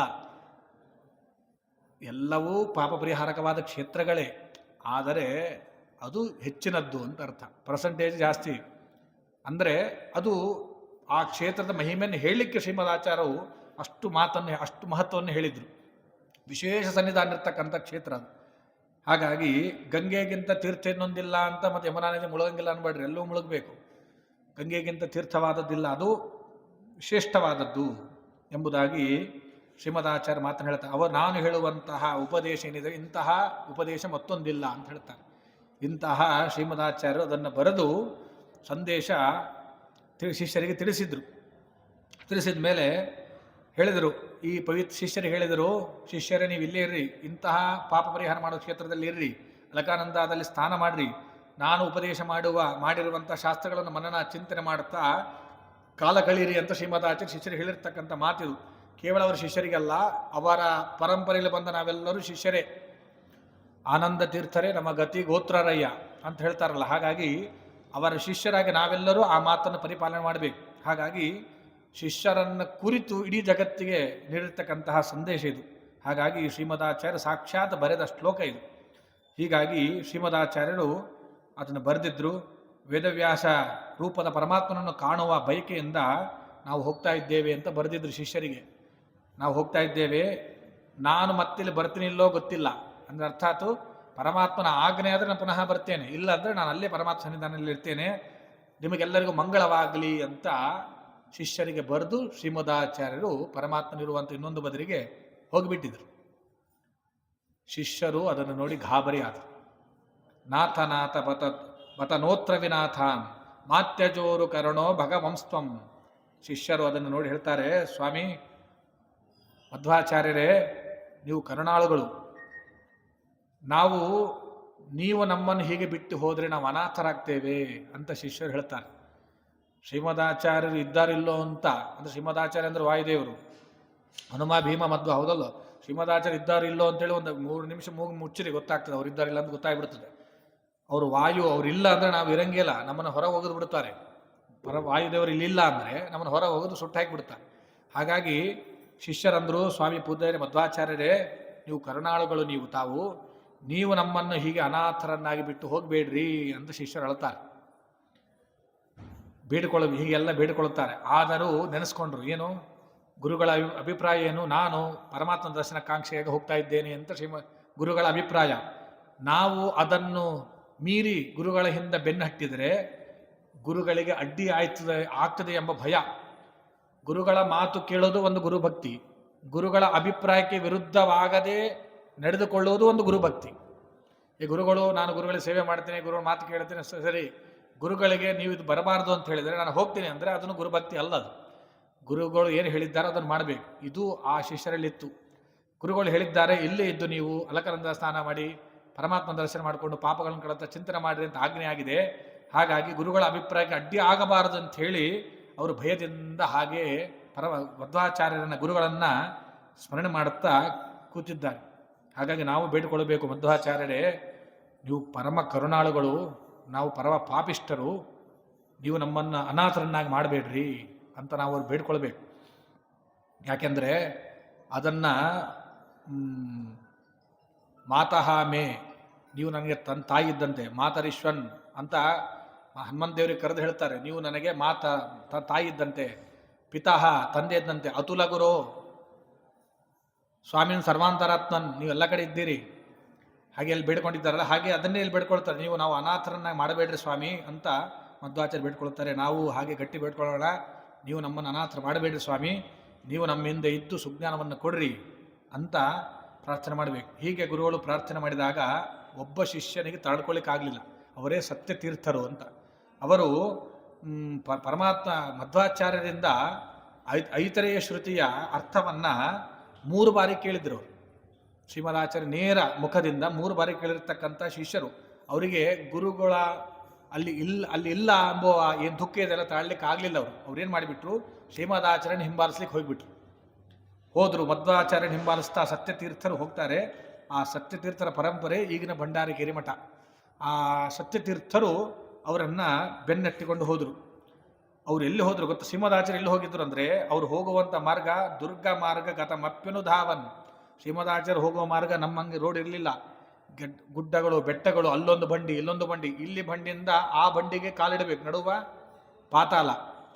ಅಂತಹ ದುರ್ಗಮವಾದ ದಾರಿ, ದೂರ ಬಂಡೆಗಳು, ಬೆಟ್ಟಗಳು. ಅನಾಯಾಸವಾಗಿ ಮಧ್ವಾಚಾರ್ಯರು ಅಲ್ಲೊಂದು ಈ ಬೆಟ್ಟದ ಮೇಲೆ ಒಂದು ಕಾಲಿಟ್ಟರೆ ಆ ಕಡೆ ಒಂದು ಬೆಟ್ಟದ ಮೇಲೆ ಕಾಲಿಡ್ತಿದ್ರಂತೆ ಅವರು. ಅಂತಹ ಮಧ್ವಾಚಾರ್ಯ, ವಾಯುದೇವರವರು, ಹನುಮಂತರು, ಅಂತಹ ಸಮುದ್ರ ಉಲ್ಲಂಘನೆ ಮಾಡಿರ್ತಕ್ಕಂಥವ್ರು ಈ ಬಂಡಿ ದಾಟೋದೇನು ಅವರಿಗೆ ಆಯಾಸವಲ್ಲ. ಇವರು ಅಂತಹ ದುರ್ಗಮವಾದ ಬಂಡೆ ಕಲ್ಲುಗಳನ್ನು ದಾಡ್ತಾ ಶ್ರೀಮದಾಚಾರ್ಯ ಹೋಗ್ತಾ ಇದ್ದರೆ ಸತ್ಯತೀರ್ಥರವರನ್ನು ಹಿಂಬಾಲಿಸ್ತಾ ಇದ್ದಾರೆ. ಸೂರ್ಯ ಮುಳುಗೋ ಸಮಯ ಬಂದರೂ ಶ್ರೀಮದಾಚಾರ್ಯರ ಹತ್ರ ಬರಲಿಲ್ಲ ಇವರು. ಸೂರ್ಯ ಮುಳುಗೋ ಟೈಮಿಗೆ ಕಾಣಿಸಿದ್ರಂತೆ ಮಧ್ವಾಚಾರ್ಯರು. ಮಧ್ವಾಚಾರ್ಯ ಹಿಂದೆ ತಿರುಗಿ ನೋಡಿದರು, ಶಿಷ್ಯ ಬರ್ತಾ ಇದ್ದಾನೆ ಅಂತ ಗೊತ್ತಾಗಿತ್ತು ಅವರಿಗೆ. ತಿರುಗಿ ನೋಡಿದರು, ನೋಡಿ ಹೀಗೆ ಕೈ ಮಾಡಿದ್ರಂತೆ, ಬರಬೇಡ ಹೋಗು ಅಂತ ಹೇಳಿದ್ರಂತೆ ಶ್ರೀಮದಾಚಾರ್ಯರು. ಹೇಳಿದ ಮೇಲೆ ಶ್ರೀಮದಾಚಾರ್ಯ ಕೈ ಸೊನ್ನೆಯನ್ನು ಹಿಂತಿರುಗಿ ಹೋಗು ಅಂತ ಹೇಳಿದ ತಕ್ಷಣ ನೋಡಿದರೆ ಕ್ಷಣ ಮಾತ್ರದೊಳಗೆ ಅವರು ಅನಂತ ಮಠದಾಗಿದ್ದಾರೆ ಸತ್ಯತೀರ್ಥರು. ಹೋಗಿ ಮತ್ತೆ ಅವ್ರು ಯಾವ ದುರ್ಗಮವಾದ ಹಾದಿಗೆ ಬಂದಿದ್ರು ಅಷ್ಟು ನಡ್ಕೊಂಡು ಹೋಗೋ ಅವಸರ ಇಲ್ಲ. ಈ ನಮ್ಗೆ ಕರ್ಕೊಂಡು ಹೋಗ್ತೀನಿ, ನೀವು ಹೋಗಿಬಿಡ್ರಿ ಆಚಾರ್ಯ, ನಡ್ಕೊಂಡೇ ಬರ್ಬೇಕು, ನಾನು ಇಲ್ಲ ಆಟೋದಾಗ ಬರಬೇಕು. ಸತ್ಯತೀರ್ಥರು ಶ್ರೀಮದಾಚಾರ್ಯ ಹೀಗೆ ಹೋಗುವಂತ ಸೊನ್ನೆ ಮಾಡಿದರೆ ಅವರು ಸತ್ಯತೀರ್ಥರು ಏನು ಅಲ್ಲಿಂದ ನಡ್ಕೊಂಡು ಬಂದರೋ ಆ ಆಯಾಸವಿಲ್ಲ, ಕ್ಷಣ ಮಾತ್ರದೊಳಗೆ ಅನಂತ ಮಠದೊಳಗೆ ಬಂದು ಕೂತಿದ್ದಾರೆ. ಶ್ರೀಮದಾಚಾರ್ಯ ಶಕ್ತಿ ಅಂತದ್ದು, ಅದು ಬಂದು ಕೂತಿದ್ದಾರೆ. ಮುಹೂರ್ತದೊಳಗೆ ಬಂದರು. ಬಂದ ಮೇಲೆ ಸಹಪಾಠಿಗಳಿದ್ರಲ್ಲ, ಎಲ್ಲಿ ಹೋಗಿದ್ದಿ, ಎಲ್ಲಿಗೆ ಬಂದಿ ಅಂತ ಕೇಳಿದ್ರೆ ಕಾಣಿಸಿದ್ದಿಲ್ಲ ಮುಂಜಾನಿಂದ. ಸತ್ಯತೀರ್ಥರು ಹೇಳಿದರು, ನಾನು ಗುರುಗಳನ್ನು ಬೆನ್ನಟ್ಟಿ ಹೋಗಿದ್ದೆ. ಆಗ ಹೇಳ್ತಾರೆ ಶ್ರೀಮದಾಚಾರ್ಯ ಮಹಿಮೆಯನ್ನು, ಅವರ ಬಂಡೆಗಳನ್ನು ದಾಟುವುದನ್ನು ಉಳಿದ ಶಿಷ್ಯರಿಗೆ ಹೇಳ್ತಾರೆ. ನಮ್ಮ ಗುರುಗಳು ಇಂಥ ಬಂಡೆ, ಇಂಥ ಗುಡ್ಡ, ಇಷ್ಟು ದುರ್ಗಮವಾದ ಹಾದಿಯಲ್ಲಿ ನಮ್ಮ ಗುರುಗಳು ಅನಾಯಾಸ ಇಲ್ಲೊಂದು ಹೆಜ್ಜೆ, ಈ ಗುಡ್ಡದ ಮೇಲೆ ಒಂದು ಕಾಲಿಟ್ಟರೆ ಆ ಗುಡ್ಡದ ಮೇಲೆ ಒಂದು ಕಾಲಿಡ್ತಿದ್ರು ಅಂತ ಅವರ ಮಹಿಮೆಯನ್ನು ಶಿಷ್ಯರಿಗೆ, ಉಳಿದ ಸಹಪಾಠಿಗಳಿಗೆ ಸತ್ಯತೀರ್ಥರು ಹೇಳ್ತಿದ್ರು. ಕ್ಷಣ ಮಾತ್ರದೊಳಗೆ ಅನಂತ ಮಠದಲ್ಲಿ ಸತ್ಯತೀರ್ಥರು ಬಂದು ಅವರ ಸಂಗಡರಿಗೆಲ್ಲ ಮಧ್ವಾಚಾರ್ಯರ ಅದ್ಭುತವಾದ ಪ್ರಯಾಣದ ವೈಖರಿಯನ್ನು ತಿಳಿಸಿಕೊಡ್ತಾರೆ. ಇಷ್ಟೆಲ್ಲ ಹೇಳಿ ಆ ಶ್ರೀಮದಾಚಾರ್ಯರು ಎಲ್ಲಿ ಹೋದ್ರು ಗೊತ್ತಾ? ಹಿಮಾಲಯ ಪರ್ವತವನ್ನು ಅಲ್ಲಿ ಕಾಣುತ್ತಾರೆ. ಹಿಮಾಲಯ ಪರ್ವತದಲ್ಲಿ ಕಂಡು ಹಿಮಾಲಯ ಪರ್ವತದಲ್ಲಿ ಪರಮಾತ್ಮ ಇದ್ದಾನೆ. ಅಲ್ಲಿ ಹೇಗಿದ್ದಾನೆ ಅಂತ ಹೇಳ್ತಾರೆ. ಮಂದಹಾಸ ಬೀರ್ತಕ್ಕಂತಹ ಪರಮಾತ್ಮ ಲಕ್ಷ್ಮಿಯ ಕೈಗಳಿಂದ ಆಲಿಂಗಿತನಾಗಿದ್ದಾನೆ. ಲಕ್ಷ್ಮಿಗೆ ಟೊಂಕ ಕೈ ಹಾಕಿರ್ತಾಳೆ, ಆಲಿಂಗಿತನಾಗಿದ್ದಾನೆ. ಶೇಷದೇವರ ಹಾಸಿಗೆ ಆಗಿದ್ದಾನೆ. ದೇವತಾ ಸಮೂಹಗಳೆಲ್ಲ ಪರಮಾತ್ಮನ ಸೇವೆಗಾಗಿ ನಿಂತಿದ್ದಾರೆ. ಸರ್ವೋತ್ತಮನಾದ ಪರಮಾತ್ಮ ಎಲ್ಲ ಮಣಿಗಳಿಂದ ಶೋಭಾಯಮಾನನಾಗಿದ್ದಾನೆ. ಶ್ರೇಷ್ಠ ಮುನಿಗಳು ಪರಮಾತ್ಮನ ಪಾದ ಸೇವೆಯಾಗಿ ನಿಂತಿದ್ದಾರೆ. ಪರಮಾತ್ಮನ ಮಡಿ ಪೀತಾಂಬರ ರೇಷ್ಮೆ ಮಡಿಯನ್ನು ಹುಟ್ಟಿದ್ದಾನೆ. ಚಿನ್ನದಂತೆ ಹೊಳೆಯುವ ಮಡಿ ಅದು, ಕಾಂತಿಯುಕ್ತನಾಗಿದ್ದಾನೆ. ಪರಮಾತ್ಮ ವನಮಾಲೆಯನ್ನು ಶೋಭಿತನಾಗಿದ್ದಾನೆ. ಅಂತಹ ಪರಮಾತ್ಮನನ್ನು ಆ ಹಿಮಾಲಯ ಪರ್ವತದಲ್ಲಿ ನಾರಾಯಣನನ್ನು ಮಧ್ವಾಚಾರ್ಯರು ಸ್ಮರಣೆ ಮಾಡ್ತಾರೆ. ಮುಂದಿನ ಸ್ಮರಣೆ ಮಾಡಿ ಶ್ರೀಮದಾಚಾರ್ಯ ಮುಂದೆ ಪರಮಾತ್ಮನನ್ನು ಕಾಣುತ್ತಾರೆ. ಆ ಪರಮಾತ್ಮನ ಆಶ್ರಮ ಹೇಗಿದೆ ಎಂಬುದನ್ನು ನಾಳೆ 7ನೇ ಸರ್ಗದಲ್ಲಿ ಅದನ್ನು ವರ್ಣನೆ ಮಾಡ್ತಾರೆ. ಅದು ನಾಳೆ ಮುಂದಿನ ವಿದ್ವಾಂಸರು ಬದರಿ ಆಚಾರ್ಯರು ಅದನ್ನು ನಾಳೆ 7ನೇ ಮತ್ತು 8ನೇ ಸರ್ಗದ ಮಧ್ವಾಚಾರ್ಯರು ಅಲ್ಲಿ ನಾರಾಯಣನ ಆಶ್ರಮಕ್ಕೆ ಹೋಗಿ ಅಲ್ಲಿ ಏನು ಮಾಡಿದ್ರು, ನಾರಾಯಣನಿಂದ ಏನು ಆಜ್ಞಾಪ್ತರಾದರು ಇತ್ಯಾದಿಗಳನ್ನು ನಾಳೆ ದಿನ ನೋಡೋಣ ಅಂತ ಹೇಳ್ತಾ, ಅಂತಹ ಶ್ರೀಮದಾಚಾರ್ಯರ ವಾದವೈಖರಿ ಮತ್ತು ಬದರಿ ಯಾತ್ರೆ ಇದನ್ನು ವರ್ಣನೆ ಮಾಡಲಿಕ್ಕೆ ಆಗಲ್ಲ ನಮಗೆಲ್ಲ. ಅದನ್ನು ಮಾಡಿದವು ನಾರಾಯಣ ಪಂಡಿತಾಚಾರ್ಯ ಮಾಡಲಿಕ್ಕೆ ಸಾಧ್ಯ. ಯಾಕೆಂದರೆ ಮಧ್ವಾಚಾರ್ಯ ಸಾಕ್ಷಾತ್ ನೋಡಿದರು ತ್ರಿವಿಕ್ರಮ ಪಂಡಿತಾಚಾರ್ಯ. ತ್ರಿವಿಕ್ರಮ ಪಂಡಿತಾಚಾರ್ಯ ಹನುಮ ಭೀಮ ಮಧ್ವಾವತಾರಿಗಳು ಇವರು ಅಂತ ಹೇಳಲಿಕ್ಕೆ ವಾಯುಸ್ತುತಿನೇ ನಮಗೆ ಸಾಕ್ಷಿ. ಅವರು ಮಧ್ವಾಚಾರ್ಯರು ನೈವೇದ್ಯ ಮಾಡ್ತಾ ಇರಬೇಕಾದ್ರೆ ಬಟ್ಟಿ ಅಡ್ಡ ಹಿಡಿದಿರ್ತಾರಲ್ಲ, ಸ್ವಾಮಿ ಬಂದ ಬಡ್ಡ ಅಡ್ಡ ಹಿಡಿದಿರ್ತೀವಲ್ಲ, ಹಾಗೆ ಹಿಡಿದಿದ್ರು. ತ್ರಿವಿಕ್ರಮ ಪಂಡಿತಾಚಾರ್ಯ ಮಧ್ವಾಚಾರ್ಯ ಏನು ಮಾಡ್ತಾರೆ, ಭಾಳ ಹೊತ್ತಾಯ್ತು, ಇನ್ನು ಪರ್ಯ ತೆಗೆದಿಲ್ಲ ಅಂತ ಹಿಣಿಕೆ ಹಾಕಿ ನೋಡಿದ್ರಂತೆ. ಆಗ ಗಾಬರಿ ಆದರು ಅವರು. ಯಾಕೆಂದರೆ ರಾಮನ ಮೂರ್ತಿ ಇಟ್ಟುಕೊಂಡು ಹನುಮಂತ ಪೂಜೆ ಮಾಡೋದು ಕಾಣಿಸ್ತು, ಕೃಷ್ಣನ ಮೂರ್ತಿ ಇಟ್ಟುಕೊಂಡು ಭೀಮಸೇನ ಪೂಜೆ ಮಾಡೋದು ಕಾಣಿಸ್ತು, ವೇದವ್ಯಾಸರು ಇಟ್ಟುಕೊಂಡು ಮಧ್ವಾಚಾರ್ಯ ಪೂಜೆ ಮಾಡಿದ್ರು ಕಾಣಿಸ್ತು ಅವರಿಗೆ. ಗಾಬರಿ ಆಗಿಬಿಟ್ರು ತ್ರಿವಿಕ್ರಮ ಪಂಡಿತಾಚಾರ್ಯರು. ಅವಾಗೇ ಬಂದಿದ್ದು ವಾಯುಸ್ತುತಿ. ಹಾಗಾಗಿ ಇವರು ಹನುಮ ಭೀಮ ಮಧ್ವಾವತಾರಿಗಳು ಅಂತ ಪ್ರತ್ಯಕ್ಷ ಕೊಂಡವರೇ ತ್ರಿವಿಕ್ರಮ ಪಂಡಿತಾಚಾರ್ಯರು. ಅವರೇ ಅದನ್ನು ನೋಡಿ ವಾಯುಸ್ತುತಿಯನ್ನು ರಚನೆ ಮಾಡಿದ್ರು. ಅದನ್ನು ಹೋಗಿ ಮಧ್ವಾಚಾರ್ಯ ಕೊಟ್ಟರು. ಮಧ್ವಾಚಾರ್ಯ ಬರೀ ನನ್ನ ಸ್ತೋತ್ರ ಆದರೆ ಬೇಡ ಅಂಥೇಳಿ ನರಸಿಂಹಸ್ತುತಿಯನ್ನು ಸೇರಿಸಿದರು. ಆ ಪಾಂತಸ್ಮಾನ್ ಅಂಥೇಳಿ ಕೇವಲ ಪರಮಾತ್ಮನ ಉಗುರುಗಳನ್ನು ವರ್ಣನೆ ಮಾಡಿರ್ತಕ್ಕಂಥ ಸ್ತುತಿ ಅದು. ಅಂತಹ ಅದಕ್ಕೆ ಅಂಕಿತ ಹಾಕಿದವರೇ ಶ್ರೀಮದಾಚಾರ್ಯ. ವಾಯುಸ್ತುತಿ ಯಾಕಿಷ್ಟು ಸಿದ್ಧಿ ಮಂತ್ರ ಅಂದರೆ ಅದಕ್ಕೆ ಸಹಿ ಹಾಕಿದವರೇ ಮಧ್ವಾಚಾರ್ಯರು. ಇದಕ್ಕೆ ಈ ನರಸಿಂಹಸ್ತುತಿ ಪಾಂತಸ್ಮಾನ್ ಪುರುಹೂತವೀರ ಅವೆರಡು ಶ್ಲೋಕ ಹೇಳಿ ವಾಯುಸ್ತುತಿ ಹೇಳಬೇಕು, ಬರೀ ನನ್ನ ವಾಯುಸ್ತುತಿ ಆಗಬಾರ್ದು, ಹರಿವಾಯುಸ್ತುತಿ ಆಗಬೇಕು ಇದು ಅಂತೇಳಿ ಶ್ರೀಮದಾಚಾರ್ಯರು ಪರಮಾತ್ಮನ ಸ್ತೋತ್ರ ರಚನೆ ಮಾಡಿ ಇದು ಹೇಳಿ ಅದನ್ನು ಹೇಳಬೇಕು ಅಂತ ಹೇಳಿ ಅದನ್ನು ಅಂಕಿತ ಮಾಡಿಕೊಟ್ರು. ಹಾಗಾಗಿ ವಾಯುಸ್ತುತಿ ಅಷ್ಟು ಸಿದ್ಧಿಪ್ರದ ಮಂತ್ರ ಆಯಿತು. ಅಂತಹ ತ್ರಿವಿಕ್ರಮ ಪಂಡಿತಾಚಾರ್ಯರಂತಹ ಜ್ಞಾನಿಗಳೇ ಅವರ ವಾದವೈಖರಿ ಮತ್ತು ಅವರ ವರ್ಣನೆ ಮಾಡಲಿಕ್ಕೆ ಸಾಧ್ಯ, ನಮ್ಮಂತರು ಹೇಳಲಿಕ್ಕೆ ಸಾಧ್ಯನೇ ಇಲ್ಲ. ಆದರೂ ಯಾಕೆ ಹೇಳಬೇಕಂದ್ರೆ ಮೊದಲನೇ ಸರ್ಗದಲ್ಲಿ ಈ ಕವಿಗಳು ನಾರಾಯಣ ಪಂಡಿತಾಚಾರ್ಯ ಹೇಳಿದ್ದೇನು, ಮನೋವಿಶುದ್ಧೇ ಚರಿತಾನುವಾದ. ಅವರು ಅಂತಹ ಜ್ಞಾನಿಗಳೇ ನಮ್ಮ ಮನಃಶುದ್ಧಿಗಾಗಿ ಶ್ರೀಮದಾಚಾರ್ಯ ವರ್ಣನೆ ಮಾಡ್ತೇವೆ ಅಂತ ಹೇಳ್ತಾ ಇರಬೇಕಾದ್ರೆ ಯಾವುದೋ ಗಿಡದ ತೊಪ್ಪಲ ನಾವೆಲ್ಲ. ಅಂತಹ ಜ್ಞಾನಿಗಳ ವರ್ಣನೆ ಮಾಡಲಿಕ್ಕೆ ನಮಗೆ ಸಾಧ್ಯವೇ ಇಲ್ಲ. ಆ ಮಧ್ವಾಚಾರ್ಯರು ನಾವು ಪ್ರಾರ್ಥನೆ ಮಾಡೋದು ಏನು ಅಂದರೆ ನಮ್ಮ ಮನಸ್ಸು ಶುದ್ಧಿ ಮಾಡಿ ಉತ್ತಮ ಜ್ಞಾನವನ್ನು ದಯಪಾಲಿಸ್ರಿ, ಅನಿಷ್ಟಗಳನ್ನು ಪರಿಹಾರ ಮಾಡಲಿ ಎಂಬುದಾಗಿ ಆ ಗುರುಗಳಲ್ಲಿ ಪ್ರಾರ್ಥನೆ ಮಾಡ್ತಾ 2 ಮಾತುಗಳನ್ನು ಗುರುಗಳ ದ್ವಾರ ಪರಮಾತ್ಮನ ಸಮರ್ಪಣೆ ಮಾಡ್ತೇನೆ. ಶ್ರೀಕೃಷ್ಣಾರ್ಪಣಮಸ್ತು. ಹರೇ ಶ್ರೀನಿವಾಸ. ಮಧ್ವಾಚಾರ್ಯರು ಅವತಾರ ಮಾಡಿ ವಾಸುದೇವನಾಗಿದ್ದರು. ಆಮೇಲೆ ಸನ್ಯಾಸ ದೀಕ್ಷೆಯನ್ನು ತೆಗೆದುಕೊಂಡು ಪೂರ್ಣ ಪ್ರಜ್ಞಾಚಾರ್ಯರಾದರು. ವೇದಾಂತ ಸಾಮ್ರಾಜ್ಯದಲ್ಲಿ ಪಟ್ಟಾಭಿಷಿಕ್ತರಾಗಿ ಆನಂದ ತೀರ್ಥರಾದರು. ವಾದ ಮಾಡ್ತಾ ಮಾಡ್ತಾ ಅನುಮಾನಗಳನ್ನು ಪ್ರಯೋಗ ಮಾಡ್ತಾ ಮಾಡ್ತಾ ಹನುಮಾನ ತೀರ್ಥರಾದರು.